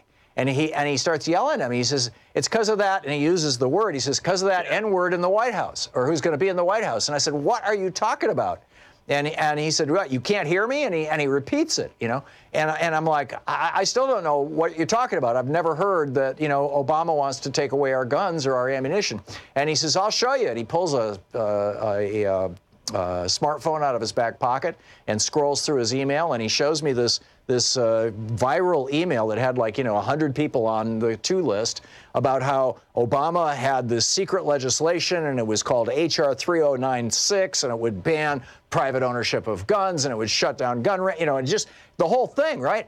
And it was all and I read it. I'm standing there, trying to buy some bullets from this guy, and I read his email, and I said, "This is all BS. This is, there is no such thing." And he says, "Oh no, I know this is true." And I said, "How do you know it's true?" And he says, "I heard about it on the radio. I've seen it on Fox News. We know what this guy is up to." And so at that point, I just stopped, and I took my 1 or 2 boxes, whatever it was, and as did my brothers and our kids, and we went down to the shooting range and had our Christmas hangout together, but that was such a weird experience. But it gave me this, really hardcore insight into what's going on in the Foxosphere, essentially. Well, yeah, and I'm from Alabama, so I know exactly what the Foxosphere looks like. How do we break that myth, though, that Democrats are out to get your guns or progressives? I'm a gun owner. I've got a shotgun and a rifle that I keep at home, and I have no problem with people that are sane, that are not violent. Common sense. Exactly. I'm with you. I have no problem with sane people owning guns either. I mean, the fact that America is 5% of the world's population and has 50% of the guns in civilian hands is a little concerning. But then you dig into those statistics, and what you find is that the vast majority of those guns, something like 70-80% of them, are owned by about 3 or 4% of gun owners, by a very small number of people who are just like obsessively creating these huge gun collections. Which is a little spooky, but a lot of fear. Yeah, a lot of fear. But the fact of the matter is that the NRA and the weapons manufacturing industry have, ever since the 90s, in a big way. I mean, they were doing it back in the 80s, but Reagan was president, so they weren't screaming too loud. But they really kicked it off in '92. This campaign to scare the crap out of gun owners and convince them that the Democrats are out to get them. And then of course the Republicans picked up that mantra, and they've used it as political ammunition ever since. Brad, I don't know how to punch through that other than keep talking about common sense gun regulation. We already have gun regulation in this country. Even the most ardent libertarian guns forever guy is not going to say that you should be able to buy a shoulder-fired surface-to-air missile, which arguably is a form of a gun, or you should not be able to buy a 50 caliber machine gun mounted on the back of a pickup truck with a belt with 300 rounds in it. That these are clearly weapons of war. I mean, the argument really isn't guns or no guns. The argument really is, where do you draw the line? And I love that argument. I'm all in favor of engaging in that argument as a rational argument. Occasionally I do with people from pro-gun groups on this program. But I think that's all we can do. Brad, I got to move along. We spent a lot of time on this. Thanks for the call, and thanks for listening to SiriusXM. Stephen in Pataskala, Ohio, I think, watching us on YouTube. Do I have that right, Stephen? Okay. Yeah, what is the source of wealth? Okay, rhetorical question. Labor has allowed excessive wealth, and it's being gaslighted by the corporations with the term socialism. So, right. I mean, labor needs to take the reins of wealth and call the shots, okay? Yep. That's it. I mean, we're back to, the 30s and the 40s and the communism and the socialism. I mean, come on, folks. Yeah. It's like labor is the source of wealth. So they need to take the reins and say, hey, you guys can't do this, you can't do that. The excessive wealth is out of control. They're doing things. They're hurting us. Yes. They're hurting society. Yeah, and this is, by the way, no brand new wild theory. Adam Smith in 1776 in Wealth of Nations said that the wealth of nations is created by the application of labor to natural resources. And the example he gave was a dead tree limb laying on the ground has no intrinsic value to an economy. It may have some value to the local ecology, but no intrinsic value to an economy. But if you pick up that tree limb and you carefully carve it into an axe handle it now has value, which can be even passed down from generation to generation. And so that's how you create wealth, is the application of labor to natural resources, whether it's wood or steel or plastic or whatever it may be. And you know, spot on. And then the theft of that increased value of that natural resource that has been increased in value by the application of labor, you know, is really become the American capitalist model, and it's going worldwide, the neoliberal capitalist model, which is extract as much of that wealth as you possibly can while paying as little as possible for that labor. And it needs to change. Say what, Stephen? Labor's being gaslighted by the term socialism. There you go. You're listening to Thom Hartmann. Visit ThomHartmann.com for audio and video archives. In fact, when Republicans and people like Donald Trump talk about socialism, which they, by the way, love for themselves and their class, we're all being gaslighted.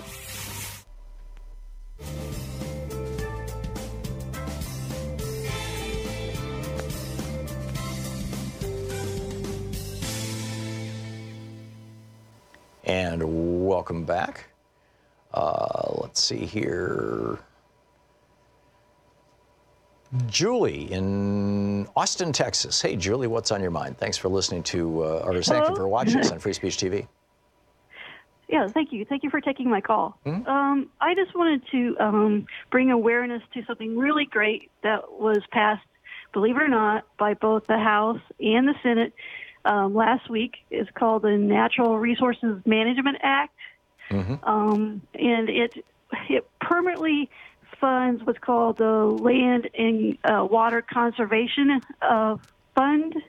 And just to explain, that's like one of the major funding packages for most of the environmental and parks and outdoor projects in literally just about every county in the United States. And so that's why it got so, even in this very partisan atmosphere, this act got passed because literally every county benefits from this fund. And it's been one of those funds that you had to reauthorize from time to time. So this is significant because it permanently authorizes it, and it protects just about 2 million acres of land.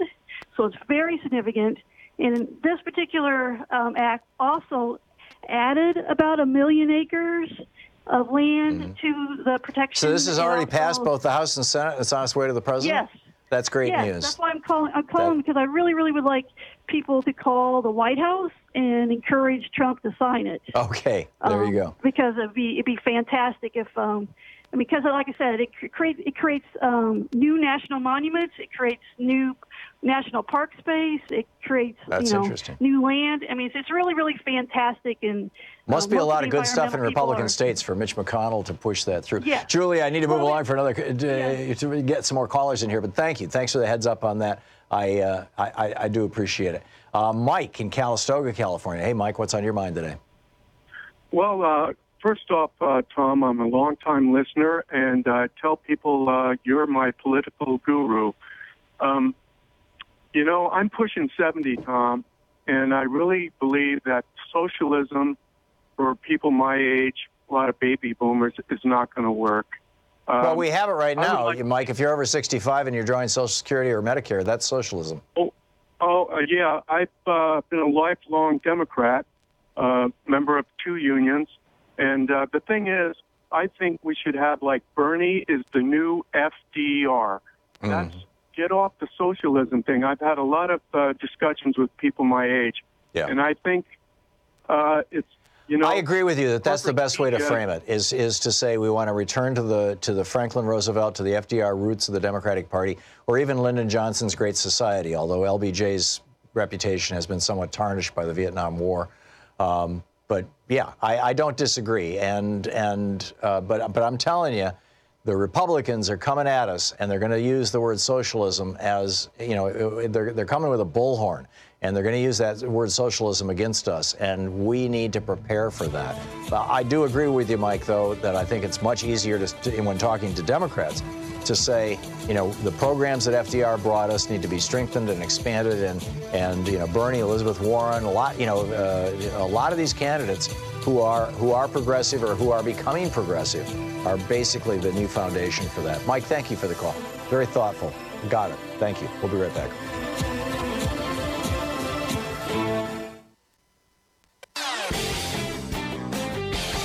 Hey, over at ThomHartmann.com, we've got some really cool stuff. A lot of people don't realize that we produce a daily newsletter, and Sue puts we call it Sue's Daily Stack on there, which is literally a link to every story that I've talked about in the show.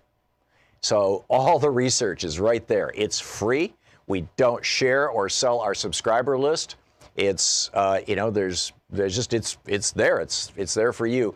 And it's over at ThomHartmann.com. You can sign up for the free newsletter. You also can get my big picture take of the day, which is exclusively over at our website at ThomHartmann.com, as well as links to our videos, the book reports we typically do every day, all this stuff and more. It's all there at ThomHartmann.com. So check it out and sign up for our newsletter. I think you'll really enjoy it and appreciate it and find a lot of value there. We put a lot of work into this stuff. And you'll find it all right there on our website at ThomHartmann.com. And be sure to check out the newsletter and sign up for it. It's great. Want to connect with the show online? You can find the Thom Hartmann Program on Facebook, Twitter, and Instagram.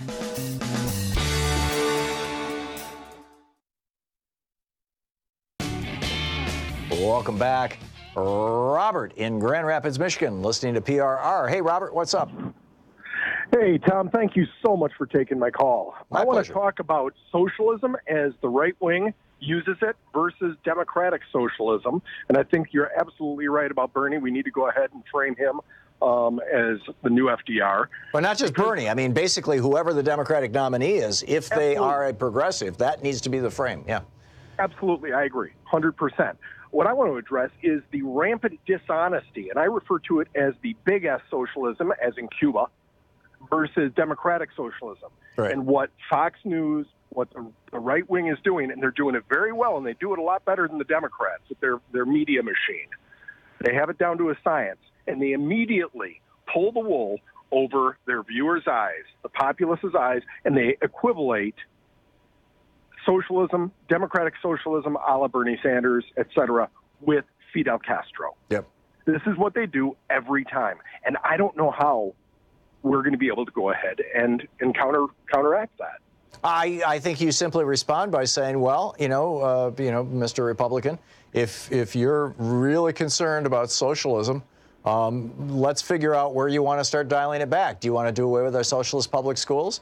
Do you want to do away with our socialist, fire departments? Do you want to do away with our socialist public roads? I mean, which part of you want to do away with our socialist Medicare and Social Security programs? We know that George W. Bush wanted to do that. I mean, which part of socialism that America already has? Do you want to do away with our Socialist Veterans Administration? Which part of American socialism is it that you object to? And then on top of it all, they sit there and they talk about what a failure, supposedly, what a failure Canada, Denmark, Norway, Spain, et cetera, have been, and they haven't. They've been remarkably successful. Yes, all of these countries have, longer longevity rates, better quality of life, better quality of health, lower maternal and infant mortality rates, all of them. I lived in Spain for a number of years under their democratic socialism. I saw the outcome firsthand, and it works. Yeah. Their public transportation. They have an airlines. One of the things that happens, though, is they say, well, they're going to take it away. There's not going to be any more entrepreneurship, which, of course, is a bunch of buffalo bagels. Yeah. No, I lived in Germany for a year and experienced their democratic socialism, and it was extraordinary. Nobody worries about, the economic consequences of getting sick. I mean, nobody wants to get sick, but nobody worries that they're going to go broke getting sick. The number of bankruptcies in the European Union as a consequence of somebody getting sick is zero. Same thing in Canada. In the United States, last year it was over 600,000. And that's just the people who went through the whole process of bankruptcy. It was probably 10, 15 million families who were ruined by hospital bills that they couldn't deal with. It's crazy. It's just crazy. Robert, I got to move along, but thank you for the call. I think this is a good topic. We'll continue with it. Laura in McKinleyville, California, listening on KGOE. Hey, Laura, what's up? Oh, I just wanted to comment on the Idaho misogyny. I was born and raised in Idaho, and misogyny is alive and well. There isn't a judge in Idaho that would not approve a marriage of a 13-year-old girl if she's pregnant. I don't care how old the man is. You were taught from the time, most people there are Mormons. There's more Mormons in Idaho than there are in Utah. Really? Boise is the only semi-progressive city there. You were taught from the time you were 3 years old that you follow your man, you give him sex whenever he wants it. The man has the priesthood, makes all the decisions for the family. He is the only one allowed to talk to God to see what the family is supposed to do. He decides how many children you have. So you think that Mormonism is what's informing the Republicans in Idaho to fight this effort to raise the age of marriage up to 16? Absolutely. Fascinating. And they basically stand up and bear their testimony, same with Utah, in these legislations. Our history teacher, when I was growing up, used to be a representative in Utah. Same thing. They just stand up and stood there in school, bears his testimony. Where I was growing up, we had the second highest unwed mother pregnancy rate in the nation. Wow. They brought in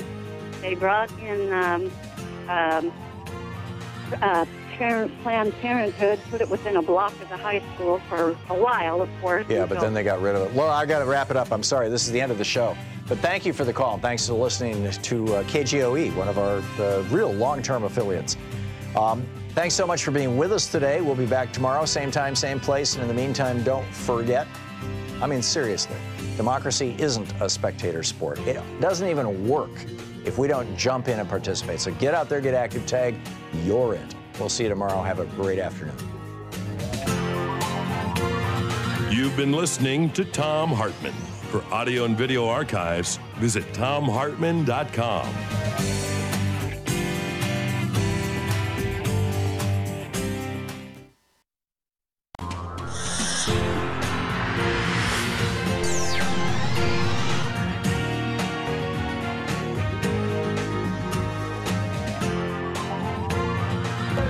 We say fight back!